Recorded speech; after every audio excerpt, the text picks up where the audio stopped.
Hi every one, ഏവർക്കും toss അക്കാഡമിയുടെ മറ്റൊരു സെഷനിലേക്ക് സ്വാഗതം.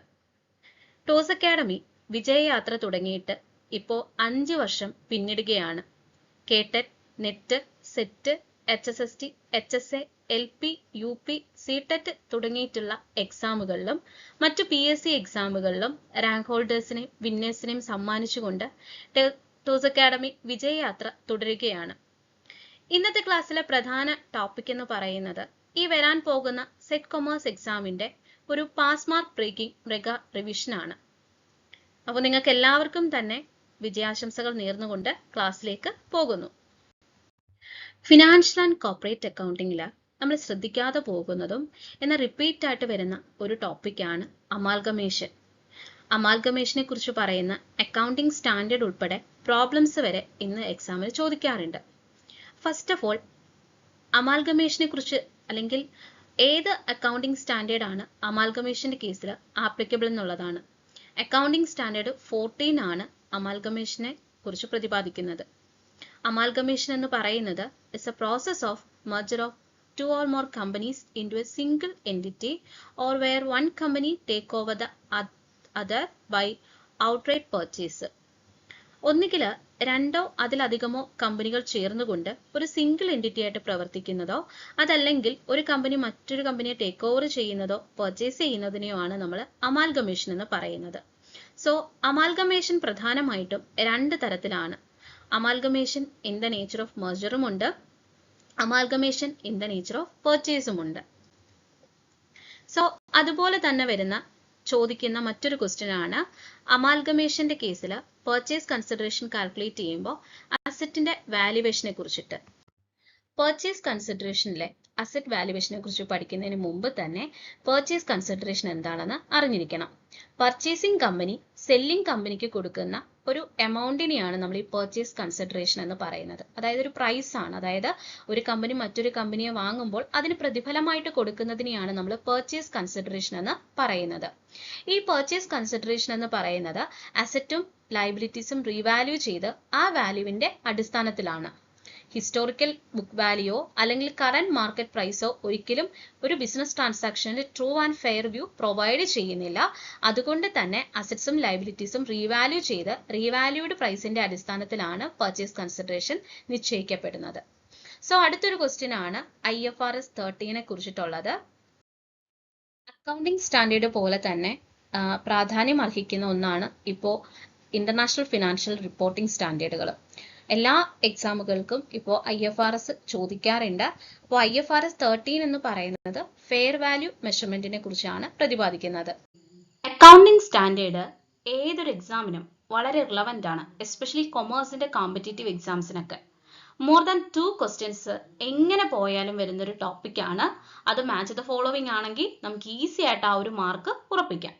അപ്പോൾ ഇവിടെ വന്നിട്ടുള്ള ക്വസ്റ്റ്യൻസ് എന്ന് പറയുന്നത് വളരെ റിപ്പീറ്റ് ആയിട്ട് ചോദിക്കുന്ന മോഡലാണ്. അതായത് അക്കൗണ്ടിംഗ് സ്റ്റാൻഡേർഡ് 1 and 2, 3 ഈ 3 എണ്ണവും എല്ലായ്പ്പോഴും നമുക്ക് വളരെ കോമൺ ആയിട്ട് എക്സാമിനകത്ത് കാണാൻ സാധിക്കും. ഓക്കെ, അപ്പം അക്കൗണ്ടിംഗ് സ്റ്റാൻഡേർഡ് 1 എന്ന് പറയുന്നത് ഡിസ്ക്ലോഷർ ഓഫ് അക്കൗണ്ടിംഗ് പോളിസീസ് ആണ്.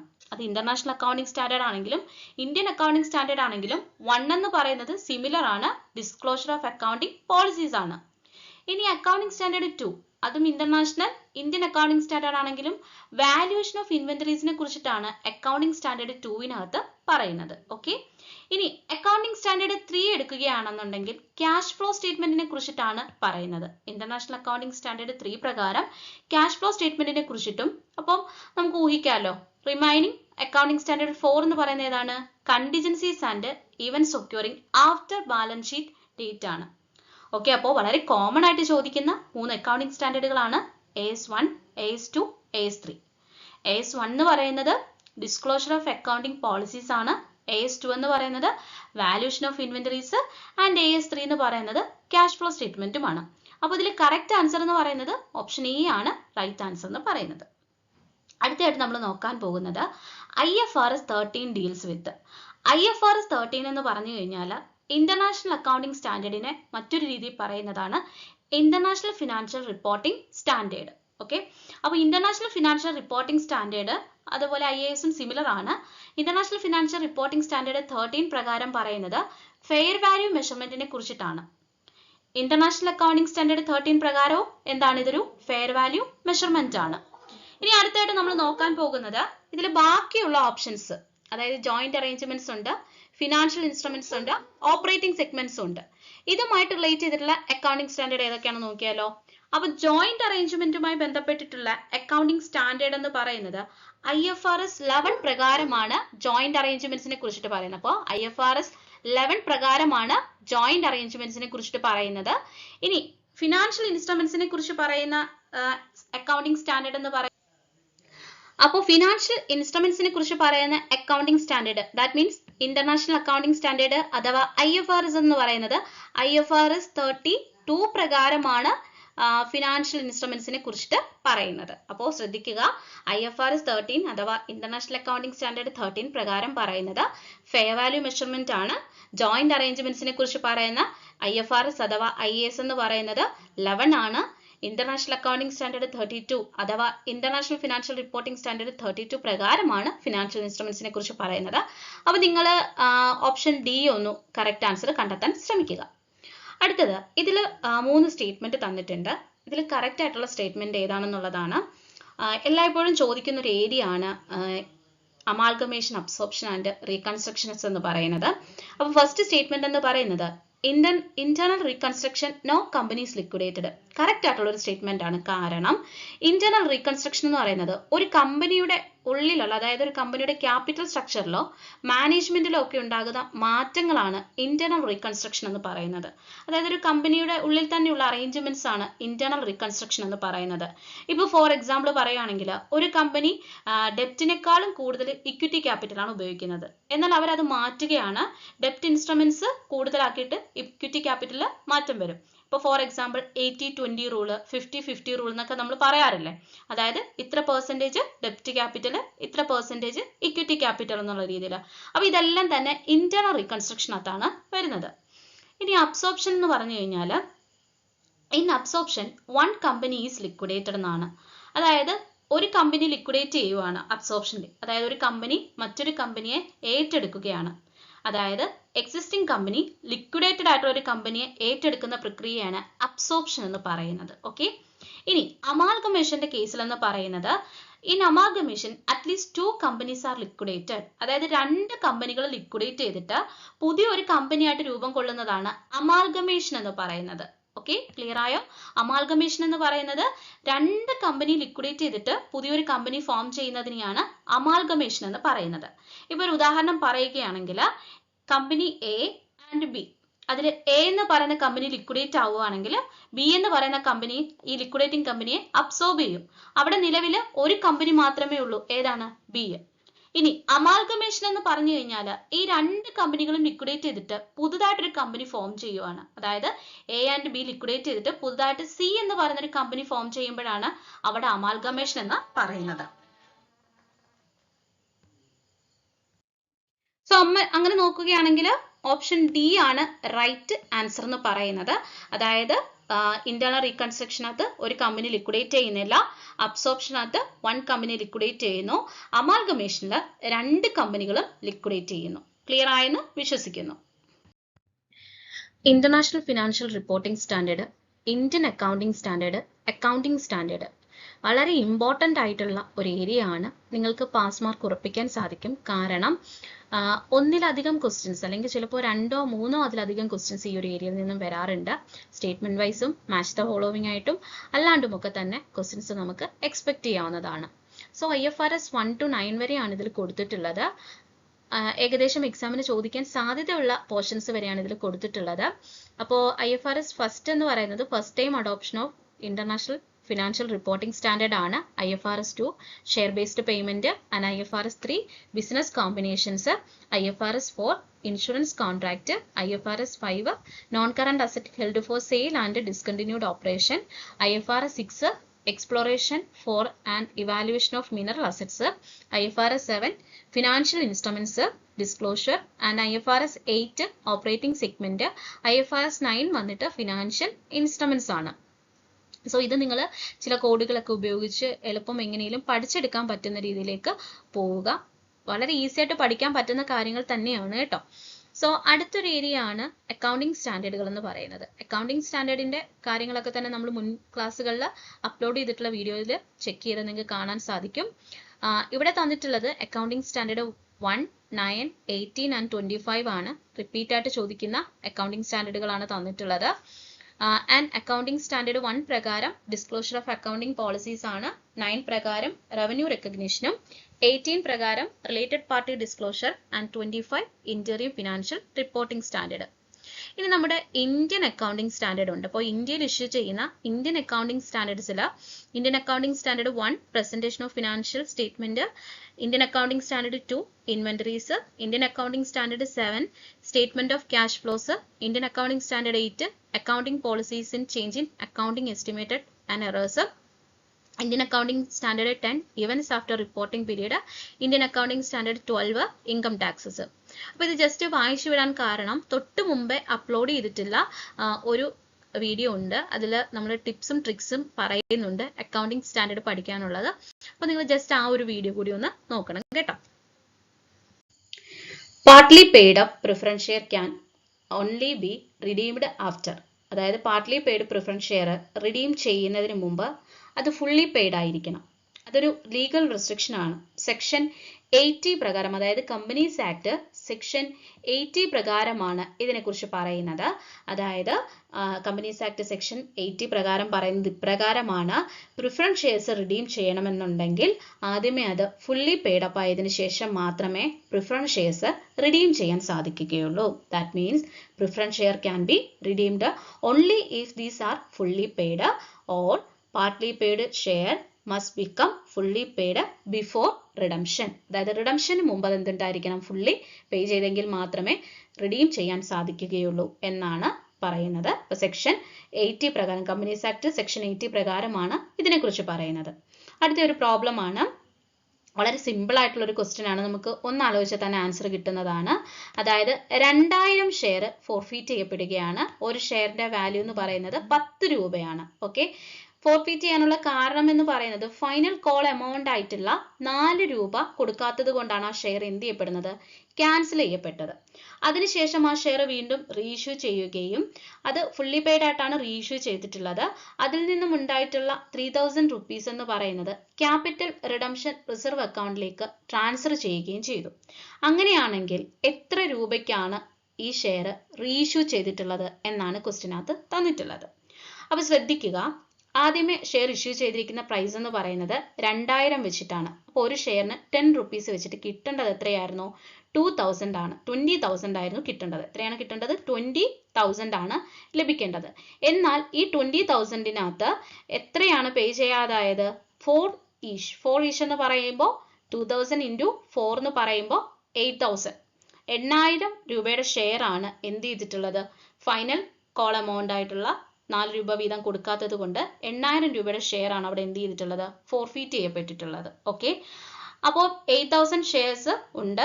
8000 ഷെയർസ് വീണ്ടും റീഇഷ്യൂ ചെയ്തു. ഫുള്ളി പെയ്ഡ് ആയിട്ടാണ് റീഇഷ്യൂ ചെയ്തത്. അതിൽ നിന്നുണ്ടായിട്ടുള്ള 3000 എമൗണ്ട് ക്യാപിറ്റൽ റിഡംഷൻ റിസർവിലേക്ക് ട്രാൻസ്ഫർ ചെയ്തു. അതായത് റീഇഷ്യൂ ചെയ്തത് ഫുള്ളി പെയ്ഡ് ആയിട്ടാണ്. അപ്പോൾ 8000-ന് റീഇഷ്യൂ ചെയ്തു. ബാലൻസ് 3000 രൂപയാണ് ക്യാപിറ്റൽ റിഡംഷൻ റിസർവ് അക്കൗണ്ടിലേക്ക് ട്രാൻസ്ഫർ ചെയ്യപ്പെട്ടത്. ഇവിടെ ഒരു സിമ്പിൾ ലോജിക് ഉപയോഗിച്ചാൽ മതി. ഈ 3000 പ്രോഫിറ്റ് വരണമെന്നുണ്ടെങ്കിൽ 8000 രൂപയിൽ അധികമാണ് 3000 അല്ലേ? 8000 രൂപ കൂടാതെ അധികമായിട്ട് ലഭിച്ച തുകയാണ് 3000 എന്ന് പറയുന്നത്. അപ്പം 8000 പ്ലസ് 3000 എന്ന് പറയുമ്പോൾ എത്ര വരും? നമുക്ക് 11,000 ആണ് ആൻസർ ആയിട്ട് വരുന്നത്. അപ്പോൾ സിമ്പിളായിട്ട് പറയുകയാണെങ്കിൽ ഇത്രയേ ഉള്ളൂ. 2000 ഷെയർ 10 രൂപ വെച്ച് ഇഷ്യൂ ചെയ്തപ്പോൾ 4 രൂപ വീതം കൊടുക്കാത്തത് കൊണ്ട് ഫൈനൽ കോൾ എമൗണ്ട് പേ ചെയ്യാത്തത് കൊണ്ട് ഷെയർ ഫോർഫീറ്റ് ചെയ്യപ്പെടുകയുണ്ടായി. അങ്ങനെ ആയപ്പോൾ ബാലൻസ് വന്ന ഷെയർ എന്ന് പറയുന്നത് എത്രയാണ്? 2000 ഇൻറ്റു 4. ആദ്യമേ തന്നെ അത് മാറ്റുക, 8000 ആണ്. ഓക്കെ, ഈ 8000 അവർ ഫുള്ളി പെയ്ഡ് ഷെയർ ആയിട്ട് ഇഷ്യൂ ചെയ്തു. അതിനുശേഷം ഉണ്ടായ 3000 രൂപയുടെ ലാഭം ക്യാപിറ്റൽ റിഡംഷൻ അക്കൗണ്ടിലേക്ക്, റിസർവ് അക്കൗണ്ടിലേക്ക് ട്രാൻസ്ഫർ ചെയ്യപ്പെട്ടു. അപ്പോൾ ഫുള്ളി പെയ്ഡ് ആയിട്ട് എത്ര രൂപയ്ക്ക് ഇഷ്യൂ ചെയ്തതെന്ന് പറഞ്ഞിട്ടില്ല. 8000 രൂപയുടെ ഷെയർ ഉണ്ട്. ആ 8000 രൂപയുടെ ഷെയർ 11,000 രൂപയ്ക്കാണ് ഇഷ്യൂ ചെയ്തപ്പോഴാണ് 3000 രൂപ എന്തുണ്ടായത്? ലാഭമുണ്ടായത്. അല്ലെങ്കിൽ ഈ 8000-നകത്ത് നിന്ന് ഈ തന്നിട്ടുള്ള എമൗണ്ട്സ് കുറയ്ക്കുക. അപ്പോൾ പ്രോഫിറ്റ് ആയിട്ട് 3000 എപ്പോൾ കിട്ടുന്നോ അതാണ് കറക്റ്റ് ആൻസർ എന്ന് പറയുന്നത്. ക്ലിയർ ആയോ? അതായത് 8000 രൂപയുടെ ഷെയർ ആണ് ക്യാൻസൽ ചെയ്തിട്ടുള്ളത്.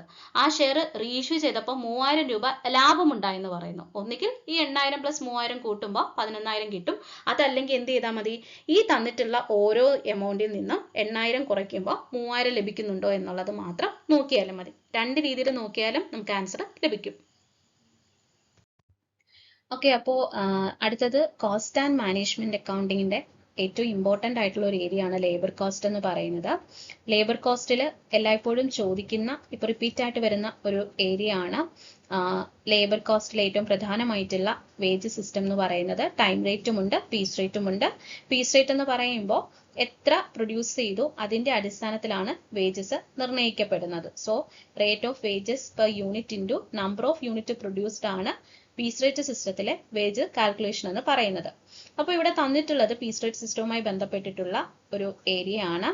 അപ്പോൾ പീസ് റേറ്റ് സിസ്റ്റം നോക്കുകയാണെന്നുണ്ടെങ്കിൽ സ്ട്രേറ്റ് പീസ് റേറ്റ് സിസ്റ്റം, അതേപോലെ തന്നെ piece rate with guaranteed time rate, differential piece rate ഉണ്ട്. ഈ ഡിഫറൻഷ്യൽ പീസ് റേറ്റിലാണ് നമുക്ക് ഈ ക്വസ്റ്റ്യന് തന്നിട്ടുള്ള ടെയ്ലർ, മെറിക്കും ഗ്യാൻഡാക്കും ഒക്കെ തന്നെ ഉൾപ്പെടുന്നത്. അപ്പോൾ ഡിഫറൻഷ്യൽ പീസ് റേറ്റത്തിൽ ഫസ്റ്റ് നമുക്ക് തന്നിട്ടുള്ള ഇതെന്ന് പറയുന്നത് ടെയ്ലർ ഡിഫറൻഷ്യൽ പീസ് റേറ്റ് ആണ് അല്ലേ. അപ്പോൾ ഫാദർ ഓഫ് സയന്റിഫിക് മാനേജ്മെന്റ് എന്നാണ് FW ടൈലറിനെ വിശേഷിപ്പിക്കുന്നത്. അപ്പോൾ അദ്ദേഹം ഈ ഒരു സിസ്റ്റത്തിലൂടെ ഡെവലപ്പ് ചെയ്തത് ഒരു സ്റ്റാൻഡേർഡ് ടൈം ഫിക്സ് ചെയ്യുകയും വിത്തിൻ ദ സ്റ്റാൻഡേർഡ് ടൈമിനുള്ളിൽ വർക്ക് കംപ്ലീറ്റ് ആക്കുന്നവർക്ക് ഹൈ എമൗണ്ട് കൊടുക്കുകയും ഹൈ റേറ്റ് കൊടുക്കുകയും നേരെ ഓപ്പോസിറ്റ് ആണെന്നുണ്ടെങ്കിൽ അവർക്ക് അതിനനുസരിച്ച് ലോവർ റേറ്റിംഗ് കൊടുക്കുന്നതായിരുന്നു ടൈലർ ഡിഫറൻഷ്യൽ പീസ് റേറ്റിന്റെ പ്രത്യേകത. സോ ഈ ഒരു ഇതിന് മാച്ച് ആയിട്ട് വരുന്നത് ഒരു ഗ്യാരണ്ടീഡ് മിനിമം വേജസ് ഇല്ല എന്നുള്ളതാണ്. സോ എക്ക് സ്യൂട്ടബിൾ ആയിട്ട് വരുന്നത് does not guaranteed minimum wages എന്നുള്ളതാണ് കേട്ടോ. ദെൻ അടുത്തത് Merrick differential piece rate system ആണ്. അപ്പോൾ Merrick differential piece rate system എന്ന് പറയുന്നത് ഈ ടൈലറിന്റെ സിസ്റ്റത്തിന്റെ ഒരു മോഡിഫിക്കേഷൻ ആണ്. അതായത് ഇവിടെ പ്രധാനമായിട്ടും 3 റേറ്റുകളാണ് ഉൾപ്പെടുന്നത്.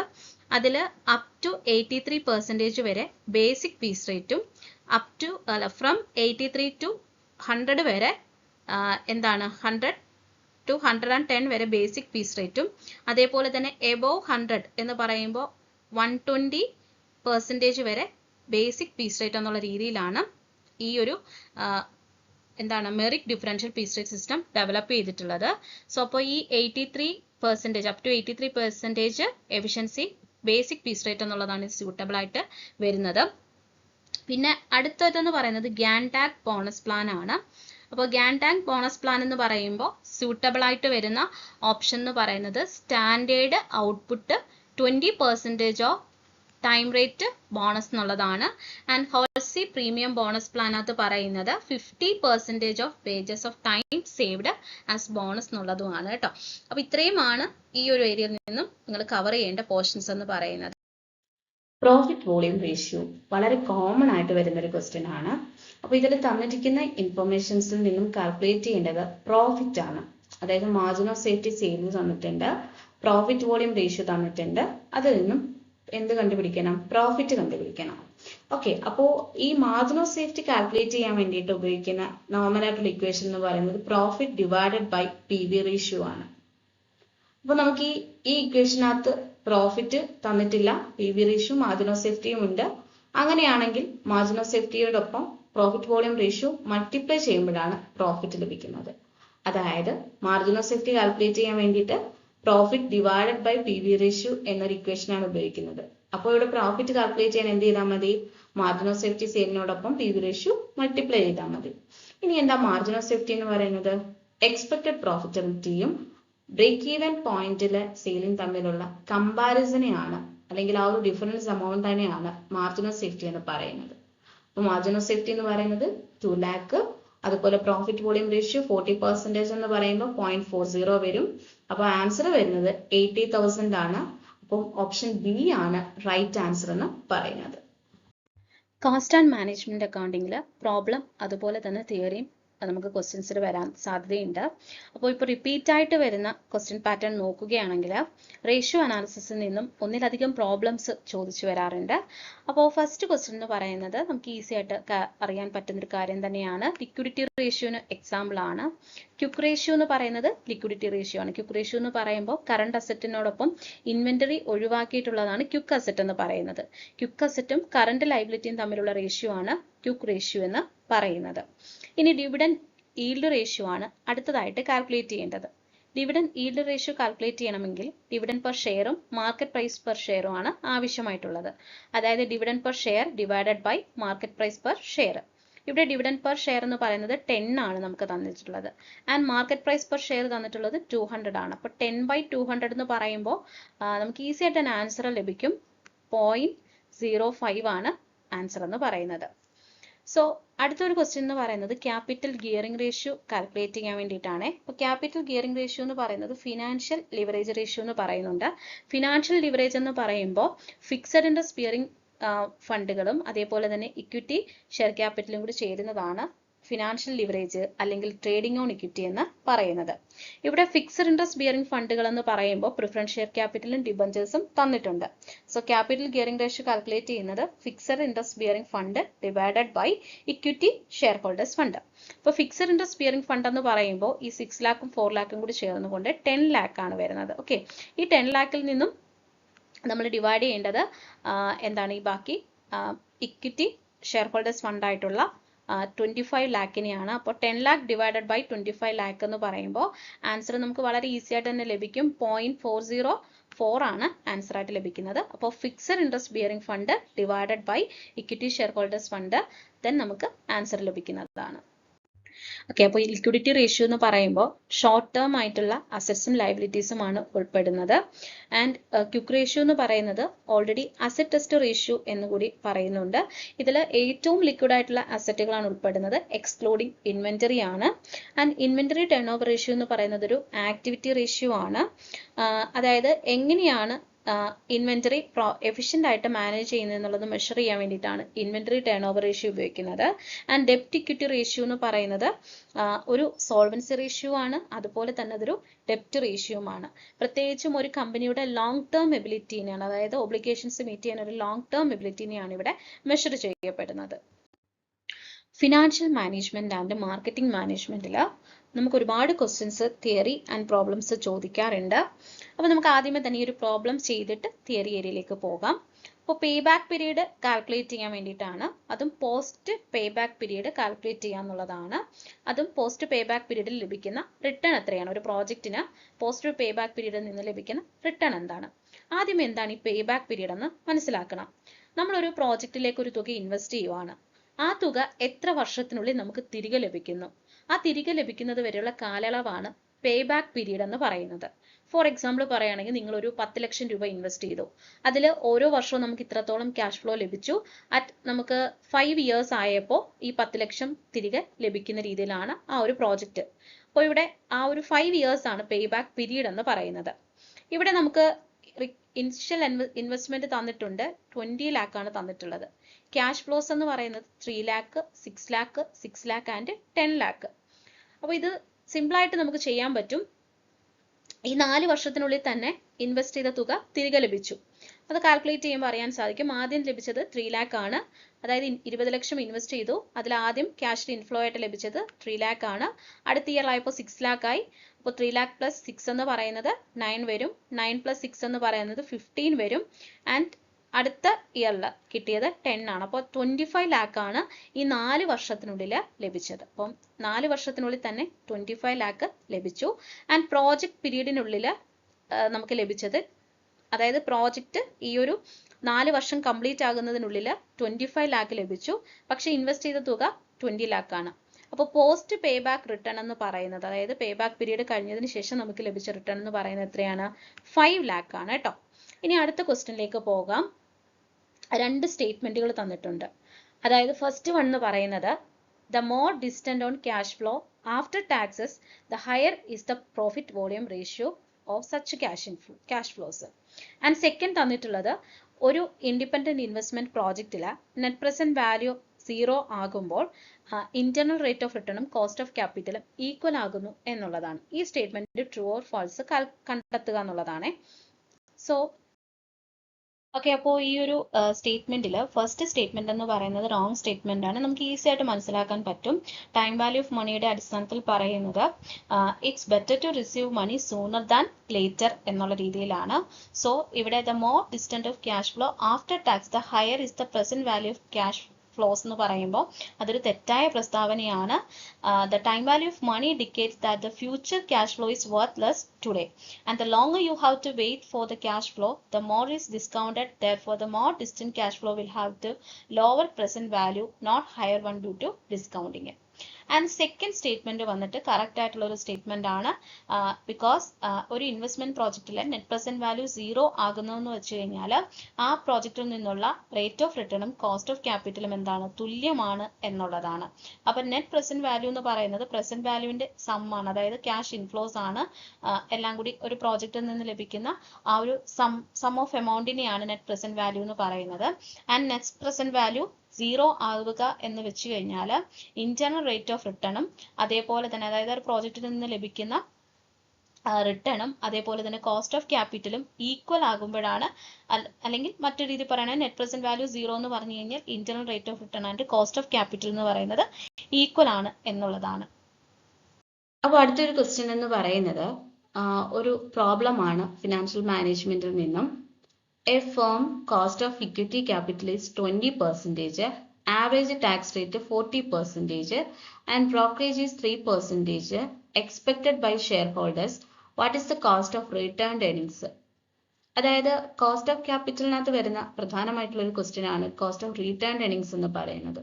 അപ്പോൾ കോസ്റ്റ് ഓഫ് ക്യാപിറ്റൽ എന്ന് പറയുമ്പോൾ അതിൽ പ്രധാനമായിട്ടും cost of equity, cost of ഡെപ്റ്റ്, കോസ്റ്റ് ഓഫ് പ്രിഫറൻസ് ഷെയർ, അതുപോലെ കോസ്റ്റ് ഓഫ് റീറ്റേൺഡ് ഏർണിങ്സ്, ഇവ ഇത്രയും ഇൻക്ലൂഡഡ് ആണ്. അപ്പോൾ cost of return earnings calculate ചെയ്യുന്നതിന് വേണ്ടിയിട്ട് പ്രധാനമായിട്ടും ഉപയോഗിക്കുന്ന ഫോർമുല എന്ന് പറയുന്നത് കോസ്റ്റ് ഓഫ് റിട്ടേൺ ഏർണിങ്സിനോടൊപ്പം cost of equity capital into 1 minus tax rate into 1 minus brokerage എന്നുള്ളൊരു ഇക്വേഷൻ ആണ്. വളരെ സിമ്പിൾ ആണ്. ബാക്കിയുള്ള ഫോർമുലയിൽ നിന്നും വളരെ ഈസി ആയിട്ട് കാൽക്കുലേറ്റ് ചെയ്യാൻ സാധിക്കും. അപ്പോൾ കോസ്റ്റ് ഓഫ് ക്യാപിറ്റൽ അഥവാ കോസ്റ്റ് ഓഫ് ഇക്വിറ്റി ക്യാപിറ്റൽ എന്ന് പറയുന്നത് 20% ആണ്. ദാറ്റ് മീൻസ് 0.20 ആണ്. അപ്പോൾ 0.20 ഇൻറ്റു 1 മൈനസ് 40, അതായത് 1 മൈനസ് ടാക്സ് റേറ്റ് എന്ന് പറയുമ്പോൾ 0.60 വരും. 1 മൈനസ് 0.03 അഥവാ ബ്രോക്കേജ് എന്ന് പറയുന്നത് 3% ആണ്. അപ്പോൾ 1 മൈനസ് 0.03 എന്ന് പറയുമ്പോൾ 0.97 വരും. So cost of return earnings എന്ന് പറയുന്നത് ഇത് മൂന്നും കൂടി മൾട്ടിപ്ലൈ ചെയ്യുമ്പോൾ ലഭിക്കുന്ന ആൻസർ എന്ന് പറയുന്നത് 11.64% ആണ് റൈറ്റ് ആൻസർ ആയിട്ട് വരുന്നത്. മാർക്കറ്റിംഗുമായി ബന്ധപ്പെട്ട് വന്നിട്ടുള്ള ഒരു ക്വസ്റ്റ്യൻ ആണ്. The art of designing companies offering an image to occupy a distinctive place in the target market mind. അപ്പോൾ ഇവിടെ ഓപ്ഷൻ തന്നിട്ടുള്ളത് brand positioning, market targeting, market positioning and market segmentation തന്നിട്ടുണ്ട്. കറക്റ്റ് ആൻസർ വരുന്നത് brand positioning ആണ്. അതായത് ഒരു target market മൈൻഡിലേക്ക് നമ്മളൊരു unique ആയിട്ടുള്ള ഇമേജിൽ നമ്മുടെ എന്താണ് ഈ ഒരു പ്രൊഡക്റ്റിന്റെ ഡിസ്റ്റിങ്ക്റ്റ് ഫീച്ചേഴ്സ് എത്തിക്കുക എന്നുള്ളത് ബ്രാൻഡ് പൊസിഷനിങ്ങിലൂടെ മാത്രമേ സാധിക്കുകയുള്ളൂ. ഇപ്പം തന്നെ നിങ്ങൾക്ക് ബ്രാൻഡഡ് ആയിട്ടുള്ള പല കാര്യങ്ങളുടെ പേരുകൾ പറയുമ്പോൾ നിങ്ങൾക്ക് ആ ഒരു ഡിസ്റ്റിങ്ക്റ്റ് അല്ലെങ്കിൽ യുണീക്ക് ആയിട്ടുള്ള രീതിയിൽ അത് ഓർമ്മയിൽ വരാൻ കാരണം ഈ ഒരു ബ്രാൻഡ് പൊസിഷനിങ് ആണ്. അടുത്ത വളരെ ഇമ്പോർട്ടൻ്റ് ആയിട്ടുള്ള രീതിയാണ് മാർക്കറ്റ് സെഗ്മെന്റേഷൻ. അതായത് മാർക്കറ്റിനെ പല കോമൺ ഫീച്ചേഴ്സിന്റെ അടിസ്ഥാനത്തിൽ സെഗ്മെന്റുകളായിട്ട് ഡിവൈഡ് ചെയ്യുന്നുണ്ട്. ഏജ്, ക്ലൈമറ്റ്, റീറ്റെയിൽ, അതേപോലെ തന്നെ ബ്രാൻഡ് ലോയാലിറ്റി തുടങ്ങിയിട്ടുള്ളവയാണ് നമുക്ക് ഈ തന്നിട്ടുള്ളത്. അപ്പോൾ അതിന് ഏതാണ് സ്യൂട്ടബിൾ ആയിട്ടുള്ളത് നമുക്ക് നോക്കാം. അപ്പോൾ ഏജ്, സെക്സ് അങ്ങനെയുള്ള കാര്യങ്ങളൊക്കെ തന്നെ ഉൾപ്പെടുന്നത് ഡെമോഗ്രാഫിക് സെഗ്മെന്റേഷന്റെ അടിസ്ഥാനത്തിൽ, ഡെമോഗ്രാഫിക് ഫീച്ചേഴ്സുകളുടെ അടിസ്ഥാനത്തിൽ മാർക്കറ്റിനെ ഡിവൈഡ് ചെയ്യുന്നത് ഡെമോഗ്രാഫിക് സെഗ്മെന്റേഷൻ ആണ്. ആൻഡ് ക്ലൈമറ്റ് സോണിന്റെ അടിസ്ഥാനത്തിൽ ഇത്തരത്തിൽ ഡിവൈഡ് ചെയ്യുന്നത് ജോഗ്രഫിക്കൽ സെഗ്മെന്റേഷൻ ആണ് കേട്ടോ. അപ്പോൾ ജോഗ്രഫിക്കൽ സെഗ്മെന്റേഷൻ ആണ് ക്ലൈമറ്റ് സോണിന്റെ അടിസ്ഥാനത്തിൽ ഡിവൈഡ് ചെയ്യുന്നത്. ആൻഡ് റീറ്റെയിൽ ഹോൾസെയിൽ സെഗ്മെന്റേഷൻ എന്ന് പറയുന്നത് കസ്റ്റമർ വൈസ് സെഗ്മെന്റേഷൻ ആണ്. റീറ്റെയിൽ അതായത് ഇത്രത്തോളം കസ്റ്റമേഴ്സ് ഉണ്ടെങ്കിൽ അത് റീറ്റെയിൽ, കുറച്ച് കൂടുതൽ കസ്റ്റമേഴ്സ് ഉണ്ടെങ്കിൽ അതിനനുസരിച്ച് ഡിവൈഡ് ചെയ്യുന്നതാണ് കസ്റ്റമർ വൈസ് സെഗ്മെന്റേഷൻ എന്ന് പറയുന്നത്. അപ്പോൾ സിക്ക് സ്യൂട്ടബിൾ ആയിട്ട് വരുന്നത് 4 ആണ്. ആൻഡ് ലാസ്റ്റ് വന്നിട്ട് ബ്രാൻഡ് ലോയാലിറ്റി എന്ന് പറയുന്നത് ഒരു ബിഹേവിയർ സെഗ്മെന്റേഷൻ ആണ്. ബ്രാൻഡ് ലോയാലിറ്റി എന്ന് പറയുന്നത് എന്താണ്? ഒരു ബിഹേവിയർ സെഗ്മെന്റേഷൻ ആണ്. അപ്പൊ ആൻസർ വരുന്നത് ഓപ്ഷൻ ഡി ആണ്.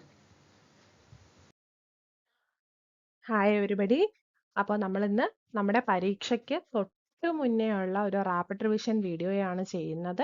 അപ്പോൾ ടോസ് അക്കാഡമിയുടെ വക ഒരു മെഗാ റിവിഷനാണ്. നമുക്ക് എങ്ങനെ നമ്മുടെ പാസ് മാർക്ക് നമുക്ക് ബ്രേക്ക് ചെയ്യാം, ആ ഒരു പാസ് മാർക്കിന് അപ്പുറം നമുക്ക് എങ്ങനെ എത്താം, അല്ലെങ്കിൽ ആ പാസ് മാർക്കിന് കാട്ടി ഒരു മാർക്കെങ്കിലും നമുക്ക് കൂടുതൽ എങ്ങനെ വാങ്ങാം തുടങ്ങിയ ആവശ്യങ്ങൾക്ക് വേണ്ടിയിട്ട് നമ്മുടെ ടോസ് അക്കാഡമിയുടെ ആസ്പിറൻസിന് വേണ്ടിയിട്ടുള്ള മെഗാ റിവിഷനാണ്. അപ്പൊ ഞാൻ കൈകാര്യം ചെയ്യുന്നത് യൂണിറ്റ് 1, 2 and 4 ആണ്. അപ്പൊ നമുക്ക് അധികം താമസിയാതെ തന്നെ നമുക്ക് സെക്ഷനിലോട്ട് പോവാം. ഓക്കെ, അപ്പൊ നമ്മുടെ ആദ്യത്തെ യൂണിറ്റ് 1-ല് നമുക്ക് ഈ മാർക്ക് നേടാനായിട്ട് നമ്മൾ കവർ ചെയ്യേണ്ട ടോപ്പിക്സ് ഏതൊക്കെയാണെന്നാണ് നമ്മൾ ആദ്യം പറയാനായിട്ട് പോകുന്നത്. ഈ ടോപ്പിക്കിന് റിലേറ്റ് ചെയ്തിട്ടായിട്ടുള്ള ക്വസ്റ്റ്യൻസ് നമ്മൾ പഠിച്ചു കഴിഞ്ഞാൽ നമുക്ക് ഉറപ്പായിട്ടും പാസ് മാർക്കിൽ കൂടുതൽ സ്കോർ ചെയ്യാൻ പറ്റും. അപ്പോൾ ഈ ഒരു ടോപ്പിക്കുകൾ, ഈ ഒരു യൂണിറ്റിൽ വരുന്ന ഈ ഒരു ടോപ്പിക്കുകൾ നോക്കുക. അപ്പൊ ടോപ്പിക്കുകൾ ഏതാണെന്ന് പറയാം. നമ്പർ 1 എന്ന് പറയുന്നത് principles and functions of management ആണ്. മാനേജ്മെന്റിന്റെ 14 പ്രിൻസിപ്പിൾസും അതിനോടൊപ്പം മാനേജ്മെന്റിന്റെ 5 ഫങ്ഷൻസും ആണ് ആദ്യമായിട്ട് നമുക്ക് ആ ഒരു കണ്ടന്റിൽ നമുക്ക് പഠിക്കാനായിട്ടുള്ളത്. നെക്സ്റ്റ് എന്ന് പറയുന്നത് തിയറീസ് ഓഫ് പേഴ്സണാലിറ്റി ആണ്. അതുപോലെ തന്നെ തിയറീസ് ഓഫ് ലീഡർഷിപ്പ്. ഓക്കെ, അപ്പൊ നമുക്ക് തിയറീസ് വളരെ ഇമ്പോർട്ടന്റ് ആണെന്ന് അറിയാം. Motivation theory, personality theory, leadership theory, ഇതെല്ലാം ഇമ്പോർട്ടന്റ് ആണ്. നമ്മൾ മോട്ടിവേഷൻ തിയറി നമ്മൾ ഒരുപാട് വീഡിയോസിൽ പറഞ്ഞിട്ടുള്ളത് കൊണ്ട് തന്നെ ഇത്തവണ നമുക്ക് പേഴ്സണാലിറ്റി ലീഡർഷിപ്പിനും കുറച്ചുകൂടെ ഇമ്പോർട്ടൻസ് കൊടുക്കാം. അപ്പൊ ആ 2 തിയറീസ്. അതുപോലെ ടൈപ്പ് ഓഫ് പ്ലാനുകൾ, നമ്മുടെ റിപ്പീറ്റഡ് യൂസ് ആയിട്ട് നമ്മൾ യൂസ് ചെയ്യുന്ന പ്ലാനുകളും സിംഗിൾ യൂസിന് വേണ്ടി നമ്മൾ യൂസ് ചെയ്യുന്ന പ്ലാനും, അല്ലെ? മാനേജ്മെന്റ് ഫംഗ്ഷൻ ആയിട്ടുള്ള പ്ലാനിങ്ങിനകത്താണ് നമുക്ക് ഈ ടൈപ്സ് ഓഫ് പ്ലാനിങ് വളരെ ഡീറ്റെയിൽ ആയിട്ട് പഠിക്കാനുള്ളത്. ഓക്കെ, അതുപോലെ തന്നെ നമ്മുടെ മേജർ പ്രപ്പോണൻസ് അല്ല, നമുക്ക് ഒരുപാട് പഠിക്കാനുണ്ട്. പല പല സ്കൂൾസ് ഓഫ് മാനേജ്മെന്റിന്റെ ഫാദർ ആരാണ്, അല്ലെങ്കിൽ പല പല കോൺസെപ്റ്റുകൾ കോൺട്രിബ്യൂട്ട് ചെയ്തത് ആരൊക്കെയാണ്, അങ്ങനെ ഒരുപാട് ഡീറ്റെയിൽ ആയിട്ട് നമുക്ക് ഒരുപാട് കോൺട്രിബ്യൂട്ടേഴ്സിനെ പറ്റിയിട്ട് പ്രപ്പോണൻസിനെ പറ്റിയിട്ട് പഠിക്കാനുണ്ട്. ഇവരുടെ എല്ലാവരുടെയും പേര് വളരെ വളരെ വളരെ ഇമ്പോർട്ടൻ്റ് ആയിട്ടുള്ള ഒരു കാര്യമാണ്. അപ്പൊ അത് നമ്മൾ സ്കിപ്പ് ചെയ്യാതെ തന്നെ പഠിക്കുക. ഇതിനകത്ത് പഠിക്കാനുള്ള പേഴ്സണാലിറ്റികളെ പറ്റിയിട്ട് വളരെ ഡീറ്റെയിൽ ആയിട്ട് തന്നെ പഠിച്ചു പോവാം. ഓക്കെ, അപ്പൊ നമുക്ക് ഇനി അതിന്റെ കണ്ടന്റ് ഡീറ്റെയിൽ ആയിട്ടൊന്ന് നോക്കാം. സോ നമുക്കറിയാം, നമ്മുടെ ഹെൻറി ഫയോൾ ആണ് പ്രപ്പോണൻസിന്റെ കൂടെ നമ്മൾ പഠിച്ചു പോകേണ്ട ഒരു പേരാണ് ഹെൻറി ഫയോള്. ഹെൻറി ഫയോൾ ആണ് 14 പ്രിൻസിപ്പിൾസ് ഓഫ് മാനേജ്മെന്റ് സജസ്റ്റ് ചെയ്തിരിക്കുന്നത്. അപ്പൊ ഓരോന്നും വളരെ ഇമ്പോർട്ടന്റ് ആണ്. ഇപ്പൊ ഓരോ പ്രിൻസിപ്പിൾസ് വച്ചും ചോദിക്കാം, അല്ലെങ്കിൽ ഓരോന്നിനെ വെച്ച് മാച്ച് ദ ഫോളോയിങ് ചോദിക്കാം, അല്ലെങ്കിൽ ഒരു പ്രത്യേക ഒരു കോൺസെപ്റ്റ് എടുത്തിട്ട് അതിനെ ഡീറ്റെയിലൈസ് ചെയ്ത് നമുക്ക് ഇൻഡയറക്റ്റ് രീതിയിൽ ചോദിക്കാം. അപ്പൊ എങ്ങനെ വേണമെങ്കിലും ഈ 14 പ്രിൻസിപ്പിൾസിൽ നിന്ന് നമുക്ക് ചോദ്യങ്ങൾ വരാം. ഓക്കെ, അപ്പൊ ആദ്യത്തെ എന്ന് പറയുന്ന ഡിവിഷൻ ഓഫ് വർക്കാണ്. അപ്പൊ എല്ലാവർക്കും അറിയാം, സ്പെഷ്യലൈസേഷൻ ആണ്. നമ്മൾ എന്താ ചെയ്യുന്ന, നമുക്ക് ഒരാളെ കൊണ്ട് നമ്മൾ എല്ലാം ചെയ്യിപ്പിക്കുന്നതിനേക്കാളും അയാൾ സ്പെഷ്യലൈസ് ചെയ്തിരിക്കുന്ന, അയാൾക്ക് നന്നായിട്ട് അറിയാവുന്ന ഒരു കാര്യം അയാളെ കൂടുതൽ അതിനകത്ത് കോൺസെൻട്രേറ്റ് ചെയ്യാനായിട്ട് നമ്മൾ ഹെൽപ്പ് ചെയ്ത് കഴിഞ്ഞാൽ അയാളുടെ ടോട്ടൽ ബർഡൻ കുറയുന്നതോടൊപ്പം അയാൾ ചെയ്യുന്ന ആ വർക്ക് വളരെ പെർഫെക്റ്റ് ആയിട്ടുള്ള രീതിയിൽ ചെയ്യാനായിട്ട് പറ്റും. So division of work is otherwise known as specialisation. Then parity between authority and responsibility. Authority without റെസ്പോൺസിബിലിറ്റിയും പറ്റത്തില്ല, റെസ്പോൺസിബിലിറ്റി വിത്തൗട്ട് അതോറിറ്റിയും പറ്റത്തില്ല. ഓക്കെ, അപ്പൊ അതോറിറ്റി എന്ന് പറയുമ്പോൾ നമ്മൾ എന്താ ചെയ്യുന്നത്, സുപ്പീരിയേഴ്സ് സബോർഡിനേറ്റേഴ്സിന് ഓർഡേഴ്സ് കൊടുക്കുകയാണ് ഡിസിഷൻ എടുക്കാനായിട്ട്. അതുപോലെ റെസ്പോൺസിബിലിറ്റി എന്ന് പറയുന്നത് സബോർഡിനേറ്റ് തന്ന ആ ഒരു അവർ തന്ന ഡയറക്ഷൻ അനുസരിച്ച് നമ്മളത് ആ ഒരു അസൈൻഡ് ടാസ്ക് പെർഫോം ചെയ്യുക എന്നുള്ള ഒരു ഒബ്ലിഗേഷൻ ആണ് responsibility. So there should be an parity between authority and responsibility. Discipline actually നിങ്ങൾക്ക് അറിയാവുന്ന കാര്യം തന്നെയാണ്, ഒബീഡിയൻസ് ആണ്, അല്ലെങ്കിൽ റെസ്പെക്ട് ഓഫ് അതോറിറ്റി ഒക്കെയാണ് ഡിസിപ്ലിൻ എന്ന് പറയുന്നത്. Unity of command very very important ആണ്. Unity of command and unity of direction. Unity of കമാൻഡിൽ എന്താ പറയുന്നത്, 1 person should receive order from only 1 superior. അതായത് at a time 1 person should be accountable only to the 1 boss എന്നാണ് പറയുന്നത്. At a time ഒരാളോട് മാത്രം order receive ചെയ്ത് അതിന് ആൻസറബിൾ ആയിരിക്കണം. ദെൻ യൂണിറ്റി ഓഫ് ഡയറക്ഷൻ എന്ന് പറയുമ്പോൾ 1 head 1 plan ആണ്. അതായത് ഒരു ഗ്രൂപ്പിനകത്തുള്ളവർക്ക് എല്ലാവർക്കും ഒരു പ്ലാൻ ആയിരിക്കണം. ഓക്കെ, സെയിം ഒബ്ജക്റ്റീവ്സിന് വേണ്ടിയിട്ടായിരിക്കണം അവർ വർക്ക് ചെയ്യേണ്ടത്. അടുത്തതായിട്ട് വരുന്നത് നമ്മുടെ subordination of individual interest to general interest ആണ്. അതായത് നമ്മൾ എപ്പോഴും നമ്മുടെ ഇൻഡിവിജ്വൽ ഇൻട്രസ്റ്റ് ജനറൽ കോമൺ ഇൻട്രസ്റ്റിന് വേണ്ടി വർക്ക് ചെയ്യുക. അതിന്റെ തൊട്ട് താഴെ ആയിരിക്കണം നമ്മുടെ ഇൻഡിവിജ്വൽ ഇൻട്രസ്റ്റ് എന്ന് പറയുന്നത്. കോമൺ ഇൻട്രസ്റ്റ് അല്ലെങ്കിൽ ജനറൽ ഇൻട്രസ്റ്റ് ആയിരിക്കണം ഒരുപടി മുന്നിൽ നിൽക്കേണ്ടത് മാനേജ്മെന്റിനെ സംബന്ധിച്ചിടത്തോളം. ഓക്കെ, അതുപോലെ ഫെയർ റെമ്യൂണറേഷൻ ടു വർക്കേഴ്സിന് എല്ലാവർക്കും തന്നെ നമ്മൾ ജസ്റ്റ് ഫെയർ ആൻഡ് ഈക്വൽ ആയിട്ടുള്ളൊരു റെമ്യൂണറേഷൻ പ്രൊവൈഡ് ചെയ്യുക. എങ്കിൽ മാത്രമേ എംപ്ലോയീസിന്റെ ഭാഗത്തു നിന്നും എംപ്ലോയറുടെ ഭാഗത്തു നിന്നും ഒക്കെ മാക്സിമം സാറ്റിസ്ഫാക്ഷൻ ഉണ്ടാകത്തുള്ളൂ. ഫെയർ റെമ്യൂണറേഷൻ കൊടുക്കുക. ദെൻ എഫക്റ്റീവ് സെൻട്രലൈസേഷൻ, അല്ലെ? സെൻട്രലൈസേഷൻ അറിയാം, നമുക്ക് മൊത്തത്തിൽ ഒരു ultimate authority, lowest level of organisation വരെ നോക്കുന്ന ഒരു അൾട്ടിമേറ്റ് അതോറിറ്റി കാണും, അല്ലെ? ഒരു വിത്തൗട്ട് എ ബ്രോക്കൺ ചെയിൻ. അപ്പോൾ ഈ ഒരു എഫക്റ്റീവ് സെൻട്രലൈസേഷൻ എന്ന് പറയുമ്പോൾ നമുക്ക് ആ ഒരു പ്രോപ്പർ ബാലൻസ് വേണം, സെൻട്രലൈസേഷനും ഡീസെൻട്രലൈസേഷനും. അൾട്ടിമേറ്റ് അതോറിറ്റി മൊത്തത്തിലുള്ളവരെ എല്ലാ ഡിസിഷൻ മേക്കിംഗ് പവറും സെൻട്രലിൽ കോൺസെൻട്രേറ്റ് ചെയ്തിരിക്കുമ്പോഴാണ് നമ്മൾ അതിനെ സെൻട്രലൈസേഷൻ എന്ന് പറയുന്നത്. സ്കെലാ ചെയിൻ എന്ന് പറയുമ്പോൾ ഈ പറയുന്ന അൾട്ടിമേറ്റ് അതോറിറ്റി തൊട്ട് ലോവസ്റ്റ് ലെവൽ ഓഫ് ഓർഗനൈസേഷൻ വരെ വിത്തൗട്ട് എ ബ്രോക്കൺ ലെയിൽ കണക്ട് ചെയ്തിരിക്കുകയാണ്. അപ്പൊ സ്കെലാ ചെയിൻ യൂസ് ചെയ്യുകയാണെങ്കിൽ നമുക്ക് അവിടെ യൂണിറ്റി ഓഫ് കമാൻഡ് എൻഷുർ ചെയ്യാൻ പറ്റും. അതുപോലെ തന്നെ ക്വിക്ക് ആയിട്ടുള്ള ഒരു കമ്മ്യൂണിക്കേഷന് വേണ്ടിയിട്ട് നമ്മൾ സ്കെലാ ചെയിൻ വെച്ച് കണക്ട് ചെയ്തിട്ടുണ്ടെങ്കിൽ പോലും ക്വിക്ക് ആയിട്ടുള്ള ഒരു കമ്മ്യൂണിക്കേഷന് വേണ്ടിയിട്ടാണ് നമ്മൾ എന്ത് യൂസ് ചെയ്യുന്നത്? ഗാങ് പ്ലാൻ യൂസ് ചെയ്യുന്നത്. അതുപോലെ ഓർഡർ നമുക്കറിയാം, right man in the right job and right material in the right place. Correct ആയിട്ട് അതായത് ആ ജോലി ചെയ്യാൻ കറക്റ്റ് ആയിട്ടുള്ള ആളിനെ നമ്മൾ അവിടെ അപ്പോയിന്റ് ചെയ്യുക, അല്ലെങ്കിൽ ആ കറക്റ്റ് ആയിട്ടുള്ള പ്ലേസിലായിരിക്കണം ആ കറക്റ്റ് ആയിട്ടുള്ള മെറ്റീരിയൽ ഇരിക്കണം, എല്ലാം മോഡേൺ ഇരിക്കണം. അതുപോലെ ഇക്വിറ്റി, എല്ലാവരെയും ഈക്വൽ ആയിട്ട് ട്രീറ്റ് ചെയ്യുക. Then stability in the tenure of personnel, അതായത് നമുക്കിപ്പോൾ ഒരാളെ ഫ്രീക്വന്റ് ആയിട്ട് നമുക്ക് ഇടയ്ക്കിടയ്ക്ക് ഒരാളെ മൂവ് ചെയ്യാൻ പറ്റത്തില്ല. അപ്പൊ നമ്മൾ എന്താ ചെയ്യേണ്ടത്? നമുക്ക് അയാൾക്ക് ജോബ് സെക്യൂരിറ്റി നമ്മൾ കൊടുക്കണം, അല്ലെ? ഇടയ്ക്കിടയ്ക്ക് ഒരാളെ അവിടെ ജോലി ചെയ്ത് പിരിച്ചുവിടുകയോ അല്ലെങ്കിൽ ഒരു പൊസിഷൻ മാറ്റുകയൊക്കെ ചെയ്യുകയാണെങ്കിൽ അത് അയാളുടെ വർക്കിനെ ബാധിക്കും. അപ്പൊ ഒരിക്കലും അത് ചെയ്യാൻ പാടില്ല.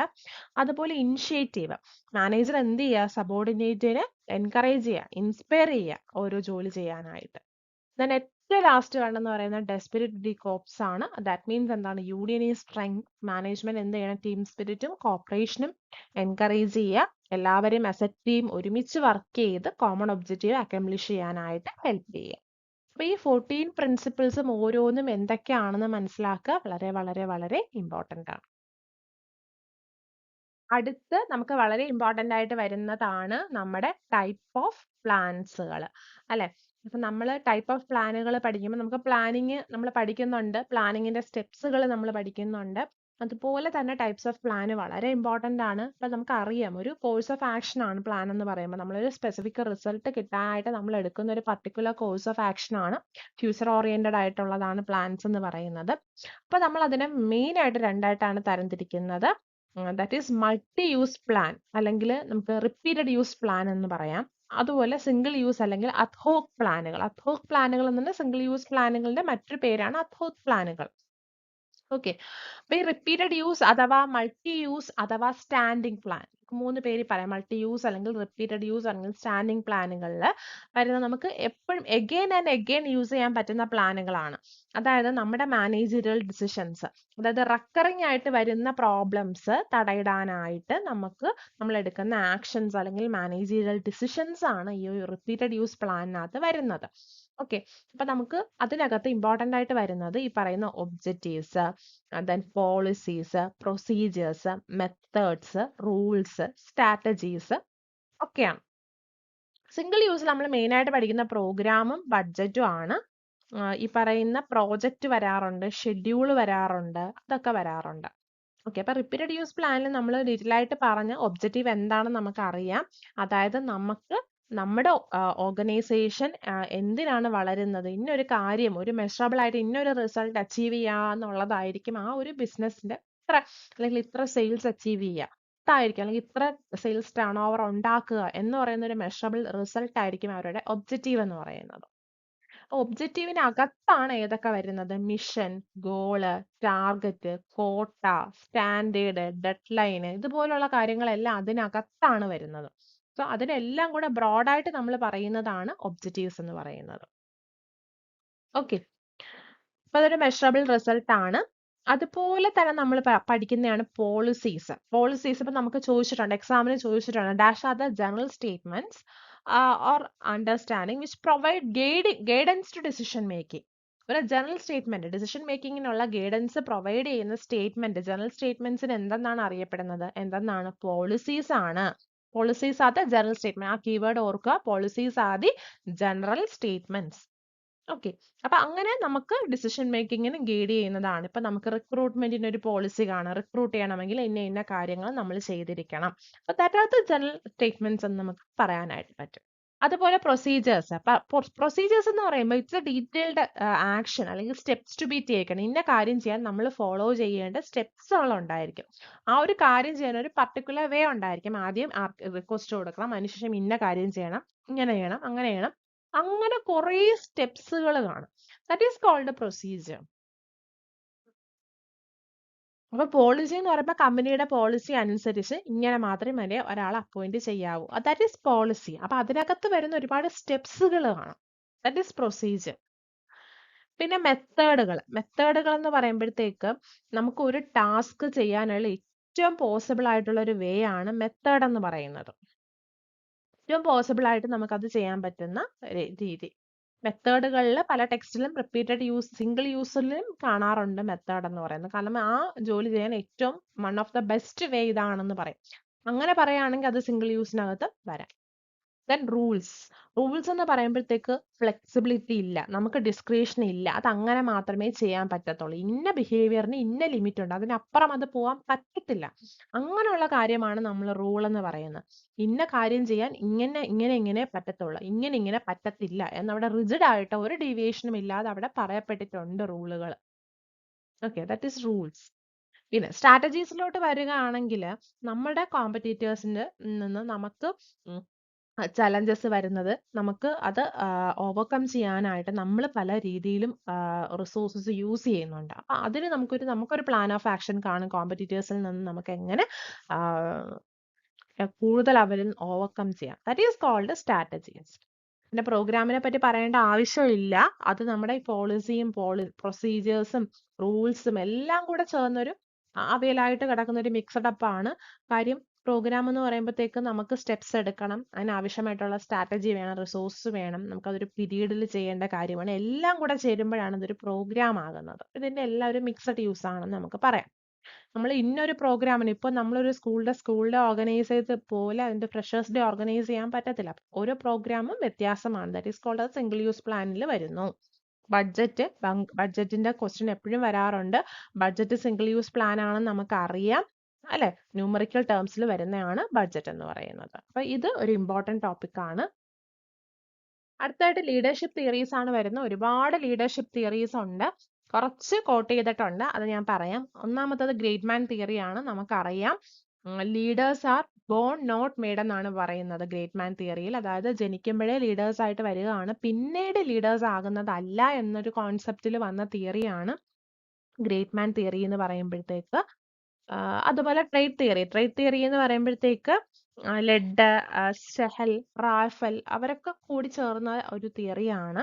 അപ്പൊ അതിനകത്ത് പറയുന്നത് നമുക്കൊരു പ്രത്യേകം ട്രേറ്റുകളും ക്വാളിറ്റീസും വേണം. അതൊരിക്കലും ഇൻബോൺ ആയിട്ട് കിട്ടത്തില്ല. ഇനേറ്റ് ആയിട്ട് നമുക്ക് കിട്ടുന്നത്, ഇൻബോൺ ആയിട്ട് നമുക്ക് കിട്ടുന്നത് ചിലപ്പോൾ നമ്മുടെ ഇന്റലിജൻസ് ലെവലോ അതല്ലെങ്കിൽ നമ്മുടെ ഫിസിക്കലായിട്ട് നമുക്ക് വരുന്ന ഫീച്ചേഴ്സോ ആയിരിക്കും. ബാക്കി കാര്യങ്ങളൊക്കെ നമുക്ക് ട്രെയിനിങ്ങിലൂടെ അക്യൂർ ചെയ്യാനേ പറ്റത്തുള്ളൂ. അങ്ങനെയാണ് ഒരു ലീഡറിന് ആവശ്യമായിട്ടുള്ള പേഴ്സണൽ ക്വാളിറ്റീസ് കിട്ടുന്നതെന്നാണ് ട്രേറ്റ് തിയറിയിൽ പറയുന്നത്. ഓക്കെ, അതിനുശേഷമാണ് നമ്മുടെ സിറ്റുവേഷണൽ കണ്ടിജൻസി തിയറി വരുന്നത്. അത് നമ്മുടെ ഫ്രെഡ് ഫീൽഡറിന്റെ, ഓർക്കുക ഫ്രെഡ് ഫീൽഡറിന്റെ ആണ് കണ്ടിജൻസി തിയറി ഓഫ് ലീഡർഷിപ്പ് പറയുന്നത്.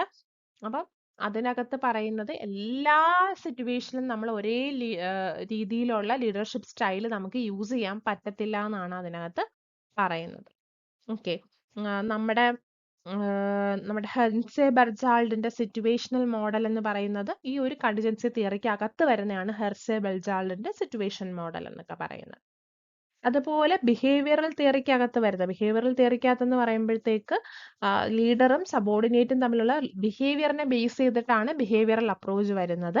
അതിനകത്ത് നമുക്ക് മിഷിഗൻ സ്റ്റഡീസ് വരും, ഓഹിയോ സ്റ്റേറ്റ് യൂണിവേഴ്സിറ്റി, തുടങ്ങിയ കാര്യങ്ങളൊക്കെ ആ ഒരു ബിഹേവിയറിലൊക്കെ ഇതിനകത്താണ് വരുന്നത്. അപ്പൊ ബിഹേവിയറിനകത്ത് വരുന്നത് ഓഹിയോ സ്റ്റേറ്റ് യൂണിവേഴ്സിറ്റിയും അതുപോലെ മിഷിഗൻ സ്റ്റഡീസുമാണ്. സിറ്റുവേഷനകത്ത് വരുന്ന ഹെൻസെ ബെൽസാർഡിന്റെ സ്റ്റഡീസ് ആണ്. അപ്പൊ അതൊന്ന് നോക്കുക.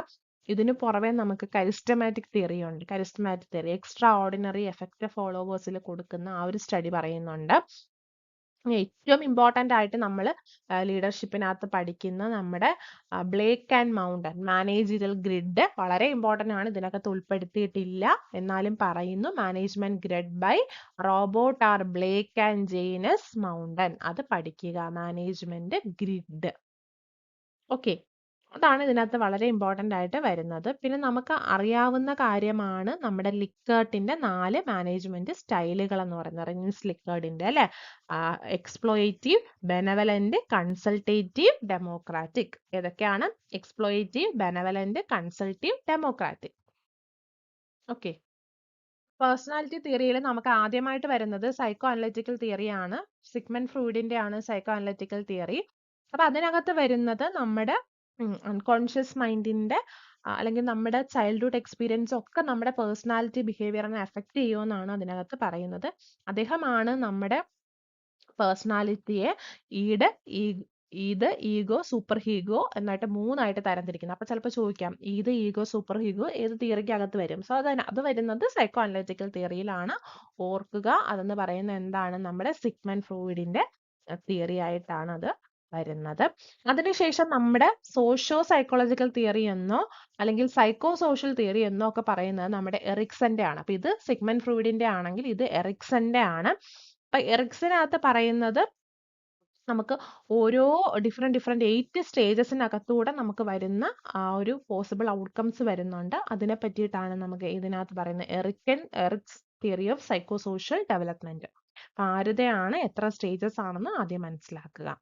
അതിനുശേഷം നമുക്ക് ട്രേറ്റ് തിയറി വരുന്നുണ്ട്. ട്രേറ്റ് തിയറി എന്ന് പറയുമ്പോഴത്തേക്ക് നമുക്ക് ഓരോ ക്വാളിറ്റീസ്, ഒരു പേഴ്സണിന്റെ ക്യാരക്ടറിസ്റ്റിക്സ് അല്ലെ, ഒരു പേഴ്സണാലിറ്റി എന്ന് പറയുമ്പോഴത്തേക്ക് അത് ഓരോ ഇൻഡിവിജ്വൽസിനും ഡിഫറെന്റ് ആണ്. അത് ഓരോ സിറ്റുവേഷനും മാറിക്കൊണ്ടിരിക്കും എന്നുള്ള രീതിയിൽ പറയുന്ന തിയറിയാണ് trait theory. Then self theory എന്നിവിടെ ഉദ്ദേശിക്കുന്നത് നമ്മുടെ ജൊഹാരി വിൻഡോയെ പറ്റിയിട്ടാണ്. ജൊഹാരി വിൻഡോ നമുക്കറിയാം, നമുക്ക് നമ്മുടെ ഹാരി ആൻഡ് ജോസഫ് എന്ന് പറയുന്ന 2 ആൾക്കാരാണ് 1955 ഈ മോഡൽ കൊണ്ടുവന്നത്. 4 ക്വാഡ്രന്റ് ആയിട്ട് ഇങ്ങനെ ഡിവൈഡ് ചെയ്തിട്ടാണ് ആ ഒരു തിയറി പറയുന്നത് അല്ലെ. നമ്മൾ പഠിച്ചിട്ടുണ്ട് 4 ഇങ്ങനെ ക്വാഡ്രന്റ് ആയിട്ടാണ് തിരിക്കുന്നത്.